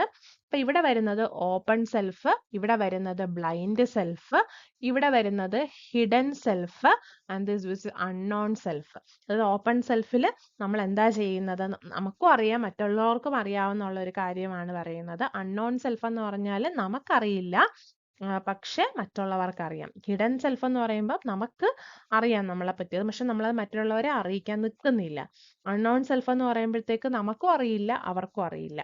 ആ ഒരു രീതിയിൽ 4 രീതിയിൽ തിരിക്കുന്ന ഒരു പേഴ്സന്റെ പല പല പെയിൻസുകളാണ് അവിടെ പറയുന്നത്. ഓക്കെ, പിന്നെ പ്രപ്പോണൻസിന്റെ 4 പ്രപ്പോണൻസിന്റെ മാത്രം ഇമ്പോർട്ടന്റ് ആയിട്ടുള്ള കാര്യങ്ങൾ മാത്രമേ ഞാൻ ഇവിടെ എടുത്തിട്ടുള്ളൂ. ഒന്നാമത്തെ ഫെഡറിക് വിൻസ്ലോ ടൈലർ ആണ്. FW ടൈലർ നമുക്കറിയാം, സയന്റിഫിക് മാനേജ്മെന്റ് തിയറി ആണ് അദ്ദേഹം കൊണ്ടുവന്നിട്ടുള്ളത്. അതുപോലെ തന്നെ അദ്ദേഹത്തിന് സയന്റിഫിക് മാനേജ്മെന്റിൽ അദ്ദേഹം പ്രിൻസിപ്പിൾസും പറയുന്നുണ്ട്. അപ്പൊ അത് വളരെ നമുക്ക് ഇമ്പോർട്ടന്റ് ആയിട്ടുള്ള ഒരു വ്യക്തി തന്നെയാണ് നമ്മുടെ FW ടൈലർ എന്ന് പറയുന്നത്. അതിനുശേഷം നമ്മൾ പറയുന്ന ഹെൻറി ഫയലിനെ പറ്റിയിട്ടാണ്. ഫാദർ ഓഫ് ജനറൽ മാനേജ്മെന്റ് അല്ലെങ്കിൽ അഡ്മിനിസ്ട്രേറ്റീവ് മാനേജ്മെന്റ് എന്നൊക്കെ പറയുന്നതാണ് അദ്ദേഹത്തിൻ്റെത്. അതുപോലെ മാക്സ് വെബർ ബ്യൂറോക്രാറ്റിക് മാനേജ്മെന്റ് തിയറിയാണ്. എഡ്വേർഡ് സൈമൺ അഡ്മിനിസ്ട്രേറ്റീവ് ബിഹേവിയർ ആണെങ്കിലും ഡിസിഷൻ മേക്കിങ്ങിന്റെ മോഡലൊക്കെ കൊണ്ടുവന്നത്, ബൗണ്ടഡ് റാഷണാലിറ്റി മോഡലൊക്കെ കൊണ്ടുവന്നത് ആരാണ്? നമ്മുടെ ഹെർബർട്ട് സൈമൺ ആണ്. ഓക്കെ, അപ്പൊ നമ്മൾ ഇത്രയും പറഞ്ഞുകൊണ്ടിരുന്ന ആ ഒരു ക്വസ്റ്റ്യൻസിന്റെ ഒരു 3 ക്വസ്റ്റ്യൻസ് ആണ് നമ്മൾ ഡിസ്കസ് ചെയ്യുന്നത്. കാരണം ഇതുപോലത്തെ ക്വസ്റ്റ്യൻസ് വന്നിട്ടുണ്ടെന്ന് നിങ്ങൾക്ക് ബോധ്യമാക്കാൻ വേണ്ടിയിട്ടാണ് ആ ഒരു 3 ക്വസ്റ്റ്യൻസ് നമ്മൾ ഡിസ്കസ് ചെയ്യുന്നത്. ഒരുപാട് ക്വസ്റ്റ്യൻസ് ഡിസ്കസ് ചെയ്ത് കഴിഞ്ഞാൽ കണ്ടന്റ് പറയാൻ ടൈം കിട്ടത്തില്ല. അപ്പൊ ഇപ്പൊ നമ്മൾ ഡിസ്കസ് ചെയ്ത യൂണിറ്റ് 1 കണ്ടന്റ്സിന്റെ ക്വസ്റ്റ്യൻസ് ആണ് ഈ പറയുന്നത്. ആദ്യത്തെ ക്വസ്റ്റ്യൻ നമ്മുടെ പഠിച്ച ടൈപ്പ് ഓഫ് പ്ലാനുകളെ മാച്ച് ദ ഫോളോയിങ് ആണ് എടുക്കുന്നത്. നമുക്കറിയാം പ്രോഗ്രാംസ് എന്ന് പറഞ്ഞു കഴിഞ്ഞാൽ എന്താണ്, പോളിസീസ് എന്താണ്, റൂൾസ് എന്താണ്, ബഡ്ജറ്റ് എന്താണെന്ന് അല്ലെ. അപ്പൊ നമ്മൾ ആദ്യം നമുക്ക് അറിയാവുന്നതുമായിട്ട് ഇതിനെ എന്ത് ചെയ്യണം, മാച്ച് ചെയ്യണം അല്ലെ. ബഡ്ജറ്റ് എന്ന് പറയുമ്പോഴത്തേക്ക് നമുക്കറിയാം, ബഡ്ജറ്റ് എന്ന് പറയുമ്പോൾ ന്യൂമറിക്കലി എക്സ്പ്രസ് ചെയ്യുന്നതാണ്. അതുപോലെ തന്നെ പോളിസീസ് എന്ന് പറയുന്നത് ജനറൽ സ്റ്റേറ്റ്മെന്റ് ആണ് അല്ലെ. അതുപോലെ തന്നെ നമുക്ക് ഡിസ്ക്രിപ്ഷൻ ഇല്ലാതിരിക്കുന്നതാണ് റൂളുകളെന്നും. അതുപോലെ പ്രോഗ്രാംസ് എന്ന് പറയുന്നത് set of clear instruction in logical sequence to perform a task ആണെന്നും. അപ്പൊ നമുക്ക് അങ്ങനെ നമുക്ക് മാച്ച് ചെയ്യാൻ പറ്റുന്നത് ബി ആണ്. ഓക്കെ. അതുപോലെ ബ്യൂറോക്രാറ്റിക് മോഡൽ നമ്മളിപ്പോ പറഞ്ഞതേ ഉള്ളൂ. ബ്യൂറോക്രാറ്റിക് മോഡൽ ആരുടെയാണ്? മാക്സ് വെബറിന്റെ ആണ്. ഹെൻറി ഫയോളിന്റെ പറയുന്നത് മാനേജ്മെന്റ് പ്രോസസ് സ്കൂളും, മാസ്ലോയുടേത് നീഡ് ഹയറാർക്കി തിയറിയും, മെഗ്രഗറിന്റെ തിയറി എക്സ് ആൻഡ് തിയറി വൈയും ആണ് വരുന്നത്. അതുപോലെ പ്രപ്പോണൻസിനെ വെച്ചിട്ടുള്ള മറ്റൊരു ക്വസ്റ്റ്യൻ ആണ് മൈക്കിൾ പോർട്ടറിന്റെ നമ്മൾ 5 ഫോഴ്സ് മോഡലുകൾ പഠിക്കുന്നുണ്ട്. അതുപോലെ നമുക്ക് അറിയാവുന്നുള്ള നമുക്ക് പെട്ടെന്ന് നോക്കാൻ പറ്റും. പീറ്റർ എഫ് ഡ്രഗർ ആണ് management by objective MBO concept കൊണ്ടുവന്നത്. അതുപോലെ CK പ്രഹ്ലാദിന്റെ ആണ് core competence of the corporation. ഉറപ്പായിട്ടും ആൽഫ്രഡ് ഡിയുടെ ആണ് ദ വിസിബിൾ ഹാൻഡ് വരുന്നത്. അപ്പം ഉറപ്പായിട്ടും നമുക്ക് വരുന്ന ഓപ്ഷൻ എന്ന് പറയുന്നത് എ ആയിരിക്കും. അപ്പൊ യൂണിറ്റ് 1 നമുക്ക് ഈ ഇത്രയും കണ്ടന്റ് പഠിച്ചിട്ടുണ്ടെങ്കിൽ നമുക്ക് യൂണിറ്റ് 1 നിന്നുള്ള മാക്സിമം ക്വസ്റ്റ്യൻസ് അറ്റൻഡ് ചെയ്യാനായിട്ട് പറ്റും. അടുത്തതായിട്ട് യൂണിറ്റ് 2. യൂണിറ്റ് 2 നമ്മുടെ business environment and management information system ആണ്. അപ്പം ഈ ഒരു യൂണിറ്റിൽ നിന്നും നമുക്ക് പാസ് മാർക്ക് ബ്രേക്ക് ചെയ്യാനായിട്ട് നമ്മൾ പഠിക്കേണ്ടതായിട്ടുള്ള യൂണിറ്റുകൾ ഏതൊക്കെയാണെന്നാണ് പറയുന്നത്.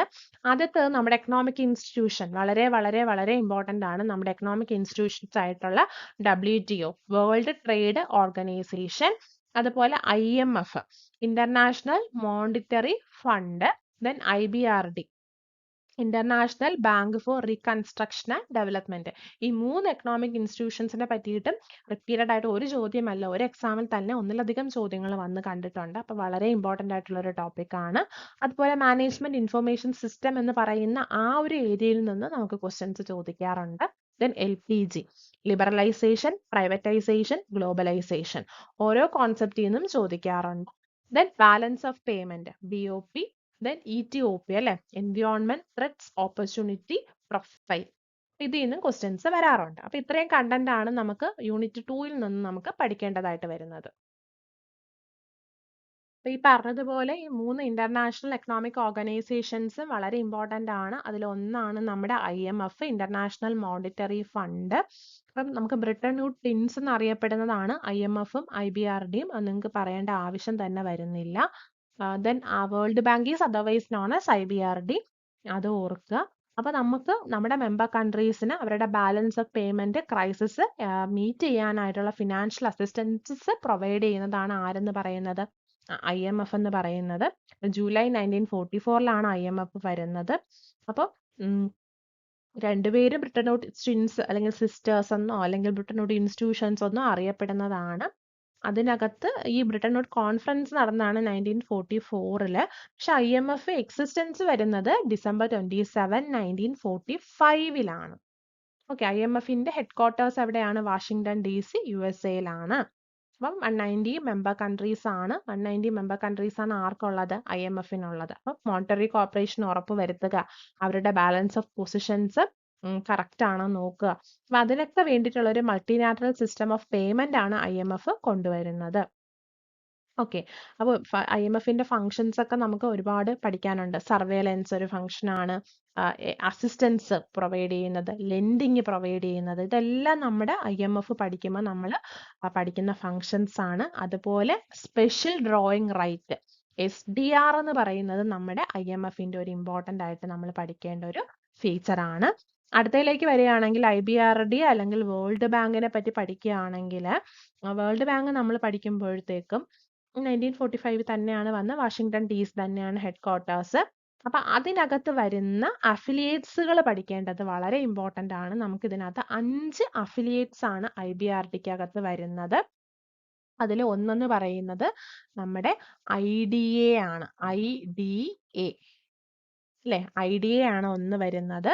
അതുപോലെ തന്നെ രണ്ടാമത്തത് വരുന്നത് IFC ആണ്. IFC വരുന്നുണ്ട്.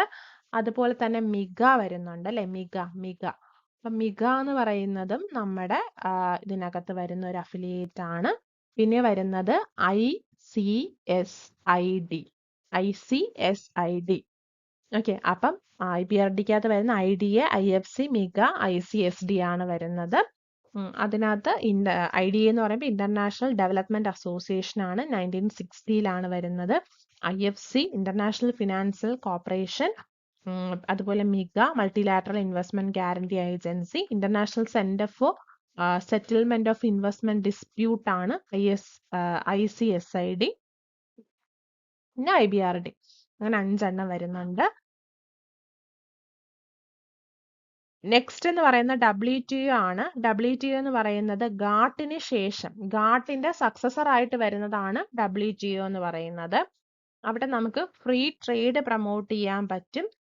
അതുപോലെ തന്നെ WTO എന്ന് പറയുമ്പം IMFും വേൾഡ് ബാങ്കും പോലെ ലീഗൽ സ്റ്റാറ്റസ് ഉള്ള ഒന്നാണ് WTO എന്ന് പറയുന്നത്. അത് നമ്മുടെ ജനീവ, സ്വിറ്റ്സർലാൻഡ് ബേസ് ചെയ്തിട്ടാണ് വരുന്നത്. ട്രേഡ് നെഗോസിയേഷൻസ് ഒക്കെ റിസോൾവ് ചെയ്യാനാണ് WTO വരുന്നത്. WTOക്ക് വരുന്ന എഗ്രിമെന്റ്സ് ആണ് GATS, TRIPS, TRIMS, agreement on agriculture. TRIPS എന്താണെന്ന് ചോദിക്കാറുണ്ട് അല്ലെ. Trade related intellectual property right ട്രിപ്പിൽ വരും. ട്രേഡ് റിലേറ്റഡ് ഇൻവെസ്റ്റ്മെന്റ് മെഷേഴ്സ് ട്രിംസിൽ വരും. എഗ്രിമെന്റ് ഓൺ അഗ്രികൾച്ചർ അടുത്തതിനകത്ത് വരും. അതുപോലെ ഏറ്റവും നമ്മൾ പഠിക്കേണ്ട അതിന്റെ പ്രിൻസിപ്പിൾസ് ഉണ്ട്. അതുപോലെ ഏറ്റവും വലിയ ഹയസ്റ്റ് അതോറിറ്റി മിനിസ്റ്റീരിയൽ കോൺഫറൻസ് ആണ്. അതൊക്കെ അറിഞ്ഞിരിക്കുക. അതുപോലെ മാനേജ്മെന്റ് ഇൻഫർമേഷൻ സിസ്റ്റം നമുക്കറിയാം. എന്താണ് നമ്മുടെ ഓർഗനൈസേഷന്റെ ഡേറ്റ ഇവാലുവേറ്റ് ചെയ്ത് അനലൈസ് ചെയ്ത് പ്രോസസ്സ് ചെയ്ത് നമുക്ക് അതിൽ നിന്നും മീനിങ് ആയിട്ടുള്ള യൂസ്ഫുൾ ആയിട്ടുള്ള ഇൻഫോർമേഷൻസ് തരുന്നത്, നമുക്ക് മാനേജ്മെന്റിന് റൈറ്റ് ആയിട്ടുള്ള ഡിസിഷൻസ് എടുക്കാനായിട്ടുള്ള ഇൻഫർമേഷൻസ് തരുന്നതിനെയാണ് മാനേജ്മെന്റ് ഇൻഫർമേഷൻ സിസ്റ്റം എന്ന് പറയുന്നത്. നമ്മൾ മൾട്ടിപ്പിൾ ആയിട്ടുള്ള സിസ്റ്റത്തിൽ നിന്ന് ഡേറ്റ എടുക്കുന്നു, അത് അനലൈസ് ചെയ്യുന്നു, അതിനെ റിപ്പോർട്ട് ആക്കുന്നു, അത് ഉപയോഗിച്ച് ഡിസിഷൻസ് എടുക്കുന്നു. അതാണ് മിസ്സിനെ സംബന്ധിച്ചിടത്തോളം വരുന്നത്. അവര് അതുപോലെ തന്നെ നമ്മുടെ സ്റ്റാൻഡർഡൈസ്ഡ് ആയിട്ടുള്ള റിപ്പോർട്ടുകളായിരിക്കും നമുക്ക് തരുന്നത്. നമ്മുടെ ഓർഗനൈസേഷന് വേണ്ടിയിട്ടുള്ള ഓർഗനൈസേഷന്റെ നീഡ് മീറ്റ് ചെയ്യാനുള്ള കാര്യങ്ങളായിരിക്കും അവിടെ ചെയ്യുന്നത്. കോമൺലി നമ്മൾ യൂസ് ചെയ്യുന്നത് ERP, CRM, DSS ഇതൊക്കെയാണ് നമ്മൾ കോമൺലി യൂസ് ചെയ്യുന്ന മിസ്സിന്റെ എന്ന് പറയുന്നത്. ഓക്കെ, അപ്പോൾ LPG ലിബറലൈസേഷൻ, പ്രൈവറ്റൈസേഷൻ, ഗ്ലോബലൈസേഷൻ 1991 ശേഷമാണ് ലിബറലൈസേഷൻ വരുന്നത്. നമുക്കറിയാം ട്രേഡ് റെസ്ട്രിക്ഷൻസ് ലിബറലൈസ് ചെയ്യുക, ഫ്രീ ആക്കുക, റിലാക്സ് ചെയ്യുക, that is liberalisation. Then privatisation എന്ന് പറയുന്നത് നമ്മുടെ പബ്ലിക് ഓൺഡ് ആയിട്ടുള്ള എന്റർപ്രൈസസിന് നമ്മൾ പ്രൈവറ്റ് സെക്ടറിലോട്ട് കൊടുക്കുകയാണ്. അതിനെ നമുക്ക് അതർവൈസ് നോൺ എസ് എന്ത് പറയാം, ഡിസ്ഇൻവെസ്റ്റ്മെന്റ് പോളിസിയാണ് പ്രൈവറ്റൈസേഷൻ എന്ന് പറയുന്നത്. ദെൻ ഗ്ലോബലൈസേഷൻ എന്ന് പറയുമ്പോൾ മൊത്തത്തിലുള്ള എല്ലാ എക്കണോമീസും ആസ് എ വേൾഡ് ഒറ്റ ഇതിൽ നമ്മൾ കാണുന്ന ഇന്റഗ്രേഷൻ ആണ് അവിടെ നമ്മൾ ഗ്ലോബലൈസേഷൻ കൊണ്ട് ഉദ്ദേശിക്കുന്നത്. എന്താണ് ലിബറലൈസേഷൻ, എന്താണ് പ്രൈവറ്റൈസേഷൻ, എന്താണ് ഗ്ലോബലൈസേഷൻ എന്ന് വരെ എക്സാമിന് പലപ്പോഴും ചോദിച്ചിട്ടുണ്ട്. ദെൻ ബാലൻസ് ഓഫ് പേയ്മെന്റിലോട്ട് വരികയാണെങ്കിൽ നമുക്കറിയാം ഇറ്റ്സ് എ സിസ്റ്റമാറ്റിക് റെക്കോർഡ്. അതായത് നമ്മുടെ കൺട്രിയിലുള്ള റെസിഡൻസും മറ്റ് വേൾഡിലെ മറ്റു കൺട്രീസിലൊക്കെ ഉള്ള ആൾക്കാരുമായിട്ടുള്ള ട്രാൻസാക്ഷൻസ്, എക്കണോമിക് ട്രാൻസാക്ഷൻസ് റെക്കോർഡ് ചെയ്യുന്നതാണ് ബാലൻസ് ഓഫ് പേയ്മെന്റിനകത്ത്. അതിനകത്ത് നമുക്ക് മെയിൻ ആയിട്ട് ബാലൻസ് ഓഫ് ട്രേഡ് ഉണ്ട്. നമ്മൾ ബാലൻസ് ഓഫ് പേയ്മെന്റും ബാലൻസ് ഓഫ് ട്രേഡും പഠിക്കുന്നുണ്ട് അല്ലെ. അതായത് ട്രേഡ് എന്ന് പറയുമ്പോൾ നമ്മൾ ട്രേഡുമായിട്ട് മാത്രം, ബാലൻസ് ഓഫ് പേയ്മെന്റ് എന്ന് പറയുമ്പോൾ മൊത്തത്തിൽ വരുന്നുണ്ട്. ഓക്കെ, അപ്പം ഇതിനകത്ത് കോമ്പണൻസ് ആയിട്ട് മെയിൻ ആയിട്ട് വരുന്നത് കറണ്ട് അക്കൗണ്ടും ക്യാപിറ്റൽ അക്കൗണ്ട് ആണ്. കറണ്ട് അക്കൗണ്ട് എന്ന് പറയുമ്പോഴത്തേക്ക് നമുക്ക് അതിനകത്ത് നമ്മൾ വിസിബിൾ ആയിട്ടും ഇൻവിസിബിൾ ആയിട്ടും ട്രേഡ് നടത്തുന്ന എല്ലാ കാര്യങ്ങളും അതിനകത്ത് വരും. അതായത് നമ്മൾ ഗുഡ്സ് ആൻഡ് സർവീസസ്, ഗുഡ്സും സർവീസസും നമ്മൾ ട്രേഡ് നടത്തുന്നതുമായിട്ട് ബന്ധപ്പെട്ട് വരുന്ന ട്രാൻസാക്ഷൻസ് എല്ലാം എവിടെ വരും, കറണ്ട് അക്കൗണ്ടിനകത്ത് വരും. അതേസമയം ക്യാപിറ്റൽ അക്കൗണ്ടിനാണെങ്കിൽ നമ്മൾ ഫോറിൻ ഇൻവെസ്റ്റ്മെന്റ് നടത്തുക, ലോൺ എടുക്കുക, ബാങ്ക് അക്കൗണ്ടായിട്ട് റിലേറ്റ് ചെയ്തിട്ടുള്ള കാര്യങ്ങളൊക്കെയാണ് അതിനകത്ത് വരുന്നത്. ഓക്കെ, അപ്പൊ നമുക്ക് ഈ ബാലൻസ് ഓഫ് ട്രേഡ് നമ്മൾ പഠിക്കുന്നുണ്ട്. കറണ്ട് അക്കൗണ്ടിൽ തന്നെ നമ്മൾ വിസിബിൾ ആയിട്ടുള്ള കാര്യങ്ങളെ ബാലൻസ് ഓഫ് ട്രേഡ് എന്നാണ് പറയുന്നത്. കറണ്ട് അക്കൗണ്ടിൽ വിസിബിൾ ആയിട്ടുള്ളതിനെ നമ്മൾ ബാലൻസ് ഓഫ് ട്രേഡ് എന്നും, ഇത് രണ്ടുകൂടെ ചേരുമ്പോൾ നമുക്കതിനെ ബാലൻസ് ഓഫ് ഇൻവിസിബിൾസ് എന്നും പറയാനായിട്ട് പറ്റും. ഇത് മാത്രം, ഇത് ബാലൻസ് ഓഫ് ട്രേഡും ഇത് ബാലൻസ് ഓഫ് ഇൻവിസിബിൾസ് എന്നും നമുക്ക് പറയാനായിട്ട് പറ്റും. ഇപ്പൊ ക്യാപിറ്റൽ അക്കൗണ്ടിലാണ് ഈ പറയുന്ന ഫോറിൻ ഇൻവെസ്റ്റ്മെന്റ് FDI നടത്തുന്നത്, പോർട്ട്ഫോളിയോ ഇൻവെസ്റ്റ്മെന്റ് നടത്തുന്നതൊക്കെ വരുന്നത്. അതുപോലെ നമ്മൾ ബോറോയിങ്സും ലോൺസും മറ്റ് ഫിനാൻഷ്യൽ ഇൻസ്റ്റിറ്റ്യൂഷൻസിൽ നിന്ന് എടുക്കുമ്പോൾ അത് ലോണായിട്ട് മാറും. അതുപോലെ നമുക്ക് ബാങ്കിന്റെ ക്യാപിറ്റൽസ്, നമ്മൾ ഫിനാൻഷ്യൽ അസറ്റ്സും ലയബിലിറ്റിയിലും വരുന്ന ചേഞ്ചസ് നമ്മുടെ ബാങ്ക് അക്കൗണ്ടിൽ റിഫ്ലക്ട് ചെയ്യും. തുടങ്ങിയ കാര്യങ്ങളൊക്കെ ക്യാപിറ്റൽ അക്കൗണ്ടിലാണ് വരുന്നത്. പിന്നെ ഇതിൽ കൂടാതെ നമുക്ക് ഒഫീഷ്യൽ റിസർവ് അക്കൗണ്ടും നെറ്റ് ഇറർ ആൻഡ് ഒമിഷൻ അക്കൗണ്ടും കൂടെ ഇതിനകത്ത് വരുന്നുണ്ട്. ഇത് മെയിൻ കറണ്ട് ക്യാപിറ്റൽ മാത്രമേ പറയുന്നുള്ളൂ. ഇതിന് പുറമെ ഒഫീഷ്യൽ റിസർവ് അക്കൗണ്ടും നെറ്റ് ഇറേഴ്സ് ആൻഡ് ഒമിഷൻസ് അക്കൗണ്ടും വരുന്നുണ്ട്. ഇത്യോപ്യയെ പറ്റി അധികം പറയുന്നില്ല. നമ്മൾ എൻവയോൺമെന്റ് കറക്റ്റ് ആയിട്ട് അനലൈസ് ചെയ്യണം. നമ്മുടെ എൻവയോൺമെന്റിന്, നമ്മുടെ ഓർഗനൈസേഷന്റെ എൻവയോൺമെന്റിലുള്ള ഓപ്പർച്യൂണിറ്റീസ് ഏതൊക്കെയാണ്, ത്രെറ്റ്സ് ഏതൊക്കെയാണ് എന്ന് നമ്മൾ ഡിറ്റർമൈൻ ചെയ്തിട്ട് അതനുസരിച്ച് കാര്യങ്ങൾ ചെയ്യാം. അതാണ് നമ്മുടെ എൻവയോൺമെന്റൽ അനാലിസിനകത്ത് വരുന്ന അപ്രൈസൽ ഓർ സ്കാനിങ് എന്നൊക്കെ നമുക്ക് പറയാനായിട്ട് സാധിക്കും.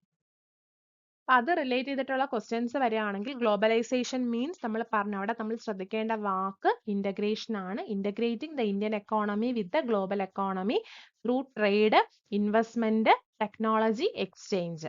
അപ്പൊ ഓപ്ഷൻ ബി ആണ് വരുന്നത്. വേൾഡ് ട്രേഡ് ഓർഗനൈസേഷൻ എന്താണ് അവിടെ ഫോക്കസ് ചെയ്യുന്നത്? എന്തിനാണ് അവിടെ ഫോക്കസ് ചെയ്യുന്നത്? നമ്മുടെ ഇന്റർനാഷണൽ ട്രേഡിനാണ്. Promoting and regulating international trade between countries. Primary function of world bank. World bank എന്താ പ്രൊമോട്ട് ചെയ്യുന്നത്? നമ്മുടെ ലോങ് ടേം ലോണുകളാണ് പ്രൊവൈഡ് ചെയ്യുന്നത്. ഓക്കെ, ഫോർ അസിസ്റ്റൻസ്, ഫിനാൻഷ്യൽ അസിസ്റ്റൻസിന്, ഡെവലപ്മെന്റ് പ്രോജക്റ്റിന് വേണ്ടിയിട്ടുള്ള ഫിനാൻഷ്യൽ അസിസ്റ്റൻസ് പ്രൊവൈഡ് ചെയ്യാനായിട്ട്. അപ്പൊ നമുക്ക് അതിൽ നിന്ന് തന്നെ നമുക്ക് ചോദ്യങ്ങൾ വരുന്നുണ്ടെന്ന് നിങ്ങൾക്ക് മനസ്സിലായി കാണും. ഇനി നമുക്ക് അടുത്ത യൂണിറ്റിലോട്ട് പോവാം. യൂണിറ്റ് 4 നമ്മൾ പഠിക്കേണ്ടതായിട്ട് വരുന്നത് sampling, type of research design, correct and CPM, sampling error, measurement സ്കെയിലുകൾ. ഇത് ഇത്രയും പഠിച്ചാൽ നമുക്ക് വളരെ മനോഹരമായിട്ട് ആ യൂണിറ്റിൽ നിന്ന് വരുന്നുള്ള ക്വസ്റ്റ്യൻസ് നമുക്ക് എഴുതാനായിട്ട് സാധിക്കും. അപ്പൊ ആ കണ്ടന്റും കൂടെ നമുക്കൊന്ന് പറഞ്ഞു പോവാം. അപ്പൊ സാമ്പിളിങ്ങിനെ മെയിൻ ആയിട്ട് നമ്മൾ പ്രോബബിലിറ്റി അല്ലെങ്കിൽ നോൺ പ്രോബബിലിറ്റി സാമ്പിളിംഗ് ആയിട്ടാണ് തരംതിരിക്കുന്നത്. അതിൽ നമുക്ക് സിമ്പിൾ റാൻഡം സാമ്പിളിങ്ങും അതുപോലെ കോംപ്ലക്സ് പ്രോബബിലിറ്റി സാമ്പിളിങ്ങും ഒക്കെ വരുന്നുണ്ട്. സിമ്പിൾ ആയിട്ട് നമ്മൾ റാൻഡം ആയിട്ട് എടുക്കുന്നതാണ് വരുന്നത്. അല്ലാതെ വരുന്നത് സ്ട്രാറ്റിഫൈഡ്, സിസ്റ്റമാറ്റിക്, ക്ലസ്റ്റർ, സീക്വൻഷ്യൽ. സ്ട്രാറ്റിഫൈഡിൽ നമ്മൾ എന്താ ചെയ്യുന്നത്? എന്തായിരിക്കും, നമ്മൾ പല പല ഗ്രൂപ്പുകളായിട്ട് തിരിക്കും. അപ്പോൾ ഒരു സ്ട്രാറ്റ നമ്മൾ എടുക്കുന്ന സമയത്ത് ഇത് നമ്മൾ പല പല സബ് പോപ്പുലേഷൻസ് ആയിട്ടാണ് തിരിക്കുന്നത്. അപ്പൊ നമ്മൾ എന്ത് ചെയ്യും? പല പല സബ് പോപ്പുലേഷൻസ് ആക്കി അതിനെ തിരിക്കുന്നതിന് നമ്മൾ സ്ട്രാറ്റ എന്നാണ് പറയുന്നത്. അപ്പൊ സ്ട്രാറ്റയ്ക്ക് അകത്ത് ഉള്ളവരെല്ലാവരും, ഓരോ സ്ട്രാറ്റയ്ക്കകത്ത് അകത്തുള്ളവരെല്ലാവരും ഹോമോജീനിയസും ബിറ്റ്വീൻ ഓരോ സ്ട്രാറ്റ അവർ ഹെട്രോജീനിയസും ആയിരിക്കും. സിസ്റ്റമാറ്റിക് എന്ന് പറയുമ്പോൾ നമ്മളൊരു nth ഐറ്റം സെലക്ട് ചെയ്ത് വെച്ചിട്ട് അഞ്ചാമത്തെ ഐറ്റം, ഓരോ അഞ്ചാമത്തെ ഐറ്റത്തിനെയും നമ്മൾ അവിടെ സെലക്ട് ചെയ്യുന്നു സിസ്റ്റമാറ്റിക്കിനകത്ത്. ക്ലസ്റ്ററിനകത്താണെങ്കിൽ നമ്മൾ എന്താ ചെയ്യുന്നത്? നമ്മൾ ഒരു വലിയൊരു ഏരിയയെ നമ്മൾ പല പല നോൺ ഓവർലാപ്പിംഗ് ആയിട്ടുള്ള ഗ്രൂപ്പുകളാക്കി തിരിക്കും, ക്ലസ്റ്റേഴ്സ് ആക്കി തിരിക്കും. എന്നിട്ട് ആ ക്ലസ്റ്ററിൽ നിന്ന് നമ്മൾ തിരഞ്ഞെടുക്കുകയാണ് ചെയ്യുന്നത്. ഓക്കെ, സീക്വൻഷ്യൽ സാമ്പിളിംഗ് ആണ് വരുന്നതെങ്കിൽ നമ്മൾ അവിടെ എന്താ ചെയ്യുന്നത്? നമുക്ക് പറയാൻ പറ്റുന്ന കോംപ്ലക്സ് ആയിട്ടുള്ള നമുക്ക് ഇതിനകത്ത് നമ്മുടെ സൈസ് ഓഫ് സാമ്പിൾ നമുക്ക് ഫിക്സ് ചെയ്യാനൊന്നും പറ്റത്തില്ല. നമുക്കത് ഒരു മാത്തമാറ്റിക്കൽ റൂളൊക്കെ അനുസരിച്ച് വേണമെങ്കിൽ തിരഞ്ഞെടുക്കാം എന്ന് പറയുന്ന ഒരു ടൈപ്പ് ഓഫ് ആണ്. അതിൽ നമുക്ക് പർട്ടിക്കുലർ ലോട്ട് നമ്മൾ ചിലപ്പോൾ റിജക്റ്റ് ചെയ്യുകയും അക്സെപ്റ്റ് ചെയ്യുകയും ചെയ്യും. അതിനെ നമ്മൾ സിംഗിൾ സാമ്പിളിംഗ് എന്നും, ഇതിൽ തന്നെ സിംഗിൾ സാമ്പിളിങ്ങും ഡബിൾ സാമ്പിളിങ്ങും വരുന്നുണ്ട്. ഓക്കെ, അപ്പൊ നമ്മൾ ചിലപ്പോൾ ഒന്നിൽ കൂടുതൽ സാമ്പിൾസിന് അറ്റ് എ ടൈം എടുക്കാം, മോർ ദാൻ 2 എടുക്കാം. അതുകൊണ്ടാണ് അവിടെ ഡബിൾ സാമ്പിളിംഗ് എന്ന് പറയുന്നത്. ഒരു സീക്വൻസ് ആക്കി എടുക്കുന്നുണ്ട്. ഓക്കെ, കൺവീനിയൻസ് എന്ന് പറയുമ്പോഴത്തേക്ക് നമ്മുടെ കൺവീനിയൻസ്, റിസർച്ചറിന്റെ കൺവീനിയൻസ് അനുസരിച്ച് നമ്മൾ തിരഞ്ഞെടുക്കുന്നു. അത് തന്നെയാണ് പർപ്പസീവിലും പറയുന്നത്. ജഡ്ജ്മെന്റും അങ്ങനെ തന്നെയാണ്, നമ്മുടെ റിസർച്ചറിന്റെ ജഡ്ജ്മെന്റിന്റെ ബേസിസിലാണ് എടുക്കുന്നത്. കോട്ട സാമ്പിളിംഗ് എന്ന് പറയുമ്പോഴത്തേക്ക് നമ്മളൊരു കോട്ട ഫിക്സ് ചെയ്ത് വെച്ചിട്ടുണ്ട്. ഓരോ ഗ്രൂപ്പിൽ നിന്ന് ഇത്ര പേരെ എടുക്കണമെന്ന് ആ കോട്ട ബേസ് ചെയ്ത് എടുക്കുന്നുണ്ട്. സ്നോബോൾ സാമ്പിളിംഗ് എന്ന് പറയുമ്പോൾ നമുക്ക് കറക്റ്റ് ആയിട്ടുള്ള റെസ്പോണ്ടന്റ് ഇല്ല. നമുക്ക് ആദ്യം കിട്ടുന്ന റെസ്പോൺസിൽ നിന്ന് അവരെ ഇന്റർവ്യൂ ചെയ്തിട്ട് അവരിൽ നിന്ന് കിട്ടുന്ന ഇൻഫർമേഷൻ അനുസരിച്ച് അടുത്ത സെറ്റ് ഓഫ് സാമ്പിൾസിനെ നമ്മൾ സെലക്ട് ചെയ്യും. ആ രീതിയിൽ വരുന്ന സാമ്പിളിംഗ് ആണ് സ്നോബോൾ സാമ്പിളിംഗ്. അപ്പൊ ഇത് വളരെ ഇമ്പോർട്ടന്റ് ആണ്. ഇതിൽ ഏതൊക്കെയാണ് പ്രോബബിലിറ്റി, നോൺ പ്രോബബിലിറ്റി എന്ന് നോക്കി വയ്ക്കുക. നെക്സ്റ്റ് നമ്മുടെ മെഷർമെന്റ് അല്ലെങ്കിൽ സ്കെയിലിങ്ങിനകത്ത് നമ്മൾ മനസ്സിലാക്കുക, നമുക്ക് ഓർഡർ, ഡിസ്റ്റൻസ്, ഒറിജിൻ എന്ന് പറയുന്ന 3 കാര്യങ്ങൾ നമുക്ക് പഠിക്കേണ്ടതായിട്ട് വരുന്നുണ്ട്. അതിനകത്ത് ഈ ഓർഡർ എന്ന് പറഞ്ഞു കഴിഞ്ഞാൽ നമുക്കത് സീക്വൻസ് ആയിട്ട് എഴുതാൻ പറ്റണം. ഡിസ്റ്റൻസ് എന്ന് പറയുമ്പോഴത്തേക്ക് ഇതിന്റെ ഡിഫറൻസുകൾ നമുക്ക് എടുക്കാൻ പറ്റണം. ഒറിജിൻ എന്ന് പറയുമ്പോഴത്തേക്ക് നമുക്ക് ഇതിനെ ഒരു യുണീക്ക് നമ്പർ ആയിട്ട് ഇൻഡിക്കേറ്റ് ചെയ്യാൻ പറ്റണം. ഓക്കെ, അപ്പൊ ഈ പറയുന്ന നോമിനൽ മെഷർമെന്റിന് ഓർഡറും ഡിസ്റ്റൻസും ഒറിജിനും ഒന്നും ഇല്ല. നമുക്കത് സീക്വൻസ് ആക്കി എഴുതാൻ പറ്റുകയോ അതിന്റെ ഡിഫറൻസ് എടുക്കുകയോ അല്ലെങ്കിൽ അതിനെ നമുക്ക് സീറോ ആക്കി പറയാനോ ഒന്നും പറ്റത്തില്ല. ഓർഡിനലിന് ഓർഡർ ഉണ്ട്, ഓർഡർ ആക്കാൻ പറ്റും, കാരണം നമുക്ക് റാങ്ക് ചെയ്യാൻ പറ്റും, ഫസ്റ്റ്, സെക്കൻഡ്, തേർഡ് ആണ്. അപ്പൊ അതിന് ഓർഡർ ഉണ്ട്, ഡിസ്റ്റൻസും ഇല്ല, ഒറിജിനും ഇല്ല. ഇന്റർവെലിനാണെങ്കിലോ ഓർഡറും ഡിസ്റ്റൻസും ഉണ്ട്, നമുക്ക് അതിനെ ഓർഡർ ആക്കി എഴുതാനും പറ്റും, സബ്ട്രാക്ട് ചെയ്യാനും പറ്റും. പക്ഷെ സീറോ പറ്റത്തില്ല. സീറോ എന്ന് പറയുന്ന ഒരു ഫിഗർ നമുക്ക് അവിടെ യുണീക്ക് ആയിട്ട് പറയാൻ പറ്റത്തില്ല. റേഷ്യോക്കകത്താണെങ്കിൽ ഇത് 3 ഉണ്ട്, ഓർഡർ ഉണ്ട്, ഡിസ്റ്റൻസ് ഉണ്ട്, ഒറിജിൻ ഉണ്ട്. അവിടെ നമുക്ക് അബ്സല്യൂട്ട് സീറോ ഉള്ളത് കൊണ്ട് അവിടെ ഒറിജിനും ഉണ്ടെന്ന് നമുക്ക് പറയാനായിട്ട് പറ്റും. ഓക്കെ, അപ്പൊ 3 സ്കെയിലുകൾ വളരെ വളരെ വളരെ ഇമ്പോർട്ടന്റ് ആണ്. സാമ്പിളിംഗ് ഇററിനെ നമ്മൾ മെയിൻ ആയിട്ട് രണ്ടായിട്ടാണ് തിരിക്കുന്നത്, സാമ്പിളിംഗ് ഇററും നോൺ സാമ്പിളിംഗ് ഇററും. സാമ്പിളിംഗ് കൊണ്ടുണ്ടായ ഇററും സാമ്പിളിംഗ് കൊണ്ടുണ്ടല്ലാതെ വന്ന ഇററുകളും, അങ്ങനെ നമുക്ക് രണ്ടായിട്ട് തിരിക്കാൻ പറ്റുന്നുണ്ട്. സാമ്പിളിംഗിൽ തന്നെ ബയാസ്ഡ് ഇറർ ഉണ്ട്. നമ്മൾ റിസർച്ചർ സെലക്ട് ചെയ്തതിന്റെ ബേസിസിൽ പല ബയാസുകൾ വരും. അപ്പൊ നമ്മുടെ സൈസ് ഓഫ് സാമ്പിൾ കൂടുന്നതിനനുസരിച്ച് ആ ബയാസും കൂടിക്കൊണ്ടിരിക്കും. കാരണം അയാൾ ആ ഒരു കോമ്പണന്റ് വെച്ചാണ് ഓരോ സാമ്പിളും സെലക്ട് ചെയ്യുന്നത്. അപ്പൊ അത് ബയാസ്, അയാളുടെ ബയാസ് ആണ്. അപ്പൊ നമ്മൾ എത്രത്തോളം സാമ്പിൾ എടുത്താലും ആ ഇറർ കൂടിക്കൊണ്ടേയിരിക്കും. ഇനി അൺബയാസ്ഡ് സാമ്പിളിംഗ് ആണെങ്കിൽ നമ്മൾ എടുക്കുന്ന പോപ്പുലേഷനെ മെമ്പേഴ്സിന്റെ അടിസ്ഥാനത്തിൽ ചിലരെ ഇൻക്ലൂഡ് ചെയ്യും, ചിലരെ ഇൻക്ലൂഡ് ചെയ്യാതിരിക്കും. അപ്പം അത് നമ്മുടെ ബയാസ് അല്ല, പക്ഷെ അതൊരു ഇററാണ്, അൺബയാസ്ഡ് ഇററാണ്. ചിലപ്പോൾ നമ്മൾ എടുക്കുന്ന പ്രോസസ് ഓഫ് സെലക്ഷൻ തെറ്റായിരിക്കും, നമ്മൾ എടുത്ത ഡേറ്റയിൽ വരുന്ന ഫോൾട്ട് ആയിരിക്കാം. അതൊക്കെ നമുക്ക് ബയാസ്ഡ് ഇററിനകത്ത് വരുന്നതായിരിക്കാം. അൺബയാസ്ഡ് ഇററിനകത്ത് നമുക്കത് അവോയ്ഡ് ചെയ്യാൻ പറ്റാത്തതാണ്. പക്ഷെ നമ്മൾ സാമ്പിൾ സൈസ് കൂട്ടിയാൽ നമുക്ക് കുറയ്ക്കാൻ പറ്റുന്ന ഒന്നാണ് അൺബയാസ്ഡ്. പക്ഷെ സാമ്പിൾ സൈസ് കൂട്ടിയാൽ കൂടുന്നത് ബയാസും, സാമ്പിൾ സൈസ് കൂട്ടിയാൽ കുറയുന്നത് അൺബയാസ്ഡും ആണ്. ഓക്കെ, കോമ്പൻസേറ്റിംഗ് ഇറർ എന്നൊക്കെ അൺബയാസ്ഡ് ഇററിന് നമുക്ക് പറയാൻ പറ്റും. നോൺ സാമ്പിളിംഗ് ഇറർ എന്ന് പറയുമ്പോഴത്തേക്ക് സാമ്പിളിങ്ങുമായിട്ട് ബന്ധപ്പെട്ട് വരുന്ന ഇറർ അല്ല, റെസ്പോൺസ് ഇറർ. കാരണം നമ്മൾ റെസ്പോണ്ടൻസിന്റെ അടുത്ത് ക്വസ്റ്റ്യൻ ചോദിക്കുമ്പോൾ അവർ തരുന്ന ആൻസറിൽ വരുന്ന ഇറർ ആയിരിക്കും റെസ്പോൺസ് ഇറർ എന്ന് പറയുന്നത്. റിസർച്ചർ അത് എടുക്കുന്നതിന്റെ പ്രശ്നമാവാം. റിസർച്ചറിന്റെ ഇററും ആവാം, ഇന്റർവ്യൂവറിന്റെ ഇററും ആകാം, അല്ലെങ്കിൽ തരുന്ന റെസ്പോണ്ടന്റ് ഇററും ആകാം നോൺ സാമ്പിളിംഗ് ഇറർ. ഇനി നോൺ റെസ്പോൺസ് ഇററും ആകാം. ചിലപ്പോൾ റെസ്പോണ്ടൻസ് നമുക്ക് റെസ്പോൺസേ തരുന്നില്ല, അതുമായിട്ട് ബന്ധപ്പെട്ട് വരുന്നതും ആകാം നോൺ റെസ്പോൺസ് ഇറർ. അപ്പൊ ഇങ്ങനെയാണ് sampling error and non sampling error വരുന്നത്. അപ്പൊ രണ്ടും വളരെ വളരെ വളരെ ഇമ്പോർട്ടന്റ് ആയിട്ടുള്ള കാര്യങ്ങളാണ്. അപ്പോൾ നമുക്ക് സാമ്പിളിംഗ് ഇററും നോൺ സാമ്പിളിംഗ് ഇററും ഒക്കെ ഉണ്ടാകാൻ സാധ്യതയുള്ള ഒരു ഒരുപാട് ക്വസ്റ്റ്യൻസ് വന്നിട്ടുണ്ട്. നമ്മൾ റിസർച്ച് ഡിസൈനിന് നമ്മൾ നോക്കുകയാണെങ്കിൽ റിസർച്ച് ഡിസൈൻ മെയിൻ ആയിട്ട് 2 തരത്തിലാണ് വരുന്നത്. എക്സ്പ്ലോറേറ്ററി റിസർച്ച് ഡിസൈനും കൺക്ലൂസീവ് റിസർച്ച് ഡിസൈനും വരുന്നുണ്ട്. അതിനകത്ത് എക്സ്പ്ലോറേറ്ററി എന്ന് പറയുമ്പോൾ നമ്മൾ പുതിയൊരു ഏരിയ അല്ലെങ്കിൽ ഒരു പ്രോബ്ലം ഡിസ്കവർ ചെയ്യുമ്പോൾ നമ്മൾ അവിടെ യൂസ് ചെയ്യേണ്ടത് എക്സ്പ്ലോറേറ്ററി ഡിസൈൻ ആണ്. നമുക്ക് നമ്മുടേതായിട്ടുള്ള ഫ്ലെക്സിബിൾ ഡിസൈനിൽ ചെയ്യാൻ പറ്റും. പക്ഷെ അവിടെ നമുക്ക് നോൺ പ്രോബബിലിറ്റി സാമ്പിളിംഗ് മാത്രമേ യൂസ് ചെയ്യാൻ പറ്റത്തുള്ളൂ. അതേസമയം ഡിസ്ക്രിപ്റ്റീവ് അല്ലെങ്കിൽ ഡയഗ്നോസ്റ്റിക്, എക്സ്പീരിമെന്റൽ. ഡിസ്ക്രിപ്റ്റീവ് ഡയഗ്നോസ്റ്റിക് എന്ന് പറയുമ്പോൾ നമ്മൾ ഒരു ക്യാരക്ടറിസ്റ്റിക്സ് ഡിസ്ക്രൈബ് ചെയ്ത് വെൽ ഡെവലപ്ഡ് ആയിട്ട് പ്രീ പ്ലാൻഡ് ആയിട്ട് സ്ട്രക്ചേർഡ് ആയിട്ട് ചെയ്യുന്ന കാര്യമാണ്. അവിടെ നമുക്ക് പ്രോബബിലിറ്റി സാമ്പിളിംഗ് യൂസ് ചെയ്യാം. പ്രൈമറി ആൻഡ് സെക്കൻഡറി മെത്തേഡിലൊക്കെ നമുക്ക് ചെയ്യാൻ പറ്റും. എക്സ്പീരിമെന്റിൽ അവിടെ കോസ് ആൻഡ് എഫക്ട് റിലേഷൻഷിപ്പ് ആണ് നോക്കുന്നത്. അപ്പോൾ അവിടെ നമുക്ക് അവിടെ മാനിപ്പുലേഷൻ വേണ്ടി വരും. 1 or more വേരിയബിൾസിൽ മാനിപ്പുലേഷൻ ചെയ്യേണ്ടതായിട്ട് വരും. അതുപോലെ തന്നെ നമ്മുടെ സാമ്പിളിംഗ് പ്ലാന് അല്ലെങ്കിൽ ഡേറ്റ നമ്മൾ എക്സ്പീരിമെന്റ്സിലൂടെ കൺട്രോൾഡ് സിറ്റുവേഷൻസിൽ നിന്നാണ് നമ്മൾ കളക്ട് ചെയ്യുന്നത്. ഓക്കെ, അപ്പം അങ്ങനെയാണ് നമുക്ക് ഡിസൈൻസ് വരുന്നത്.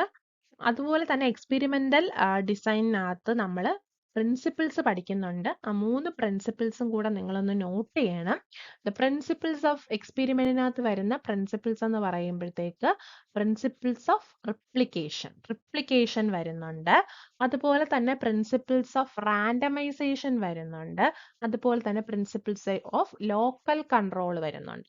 പ്രിൻസിപ്പിൾസ് ഓഫ് റാൻഡമൈസേഷൻ എന്ന് പറയുമ്പോഴത്തേക്ക് നമ്മൾ 2 ഗ്രൂപ്പിലും റാൻഡം ആയിട്ട് പ്രൊസീജിയർ ചെയ്യേണ്ടതായിട്ട് വരും. അതുപോലെ തന്നെ വേരിയേഷൻസ് നമുക്ക് എക്സ്ട്രേനിയസ് വേരിയബിളിനെ കൺട്രോൾ ചെയ്തുകൊണ്ട് നമ്മൾ വേരിയേഷൻസ് റാൻഡം ആയിട്ട് കൊടുക്കേണ്ടി വരും. റെപ്ലിക്കേഷൻ ഒന്നിൽ കൂടുതൽ തവണ എക്സ്പെരിമെന്റ് റിപ്പീറ്റഡ് ആയിട്ട് ചെയ്യേണ്ടി വരും. അതുപോലെ തന്നെ നമുക്ക് പ്രിൻസിപ്പിൾ ഓഫ് ലോക്കൽ കൺട്രോൾ, ചിലപ്പോൾ നമുക്ക് എക്സ്ട്രേനിയസ് ഫാക്ടർ നമ്മൾ അറിഞ്ഞുകൊണ്ട് തന്നെ നമുക്ക് വേരി ചെയ്യേണ്ടതായിട്ട് വരും. അപ്പം അതാണ് അതിനകത്ത് വരുന്നത്. ഓക്കെ,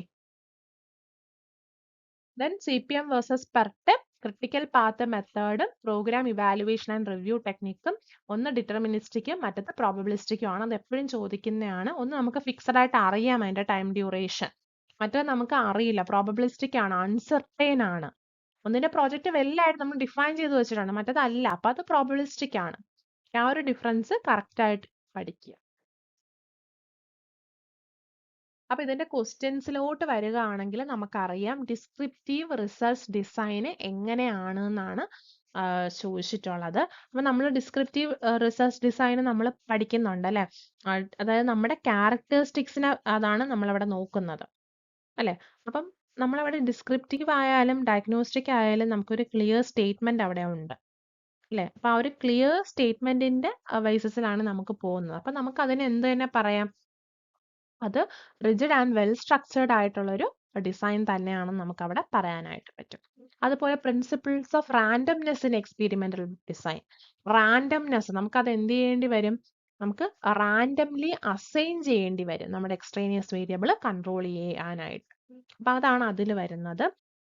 അതുപോലെ തന്നെ നമ്മുടെ ഈ പറയുന്ന standard deviation of the sampling distribution of A statistic is known as എന്താണെന്നാണ് ചോദിച്ചിരിക്കുന്നത്. Standard deviation of the sampling distribution of the statistic is known as എന്താണ്, സ്റ്റാൻഡേർഡ് ഇറർ. ഇത്രയും കണ്ടന്റ് വളരെ മനോഹരമായിട്ട് പഠിക്കുകയാണെങ്കിൽ നിങ്ങൾക്ക് ഉറപ്പായിട്ടും കിട്ടും. അപ്പൊ നിങ്ങൾ പേടിക്കാതെ കോൺഫിഡന്റ് ആയിട്ട് അധികം ടെൻഷനൊന്നും അടിക്കാതെ ഇനി ജസ്റ്റ് ഒന്ന് റിവൈസ് ചെയ്യുക മാത്രം ചെയ്തുകൊണ്ട് നിങ്ങൾ എക്സാമിനെ വളരെ സന്തോഷകരമായിട്ട് തന്നെ അറ്റൻഡ് ചെയ്യുക. ഇപ്പോൾ ടോസ് അക്കാഡമിയുടെ വക ആസ്പിരൻസിന് എല്ലാവർക്കും ഒരു പാസ് മാർക്ക് കിട്ടട്ടെ എന്ന് ആശംസിക്കുന്നു. Thank you for listening the section.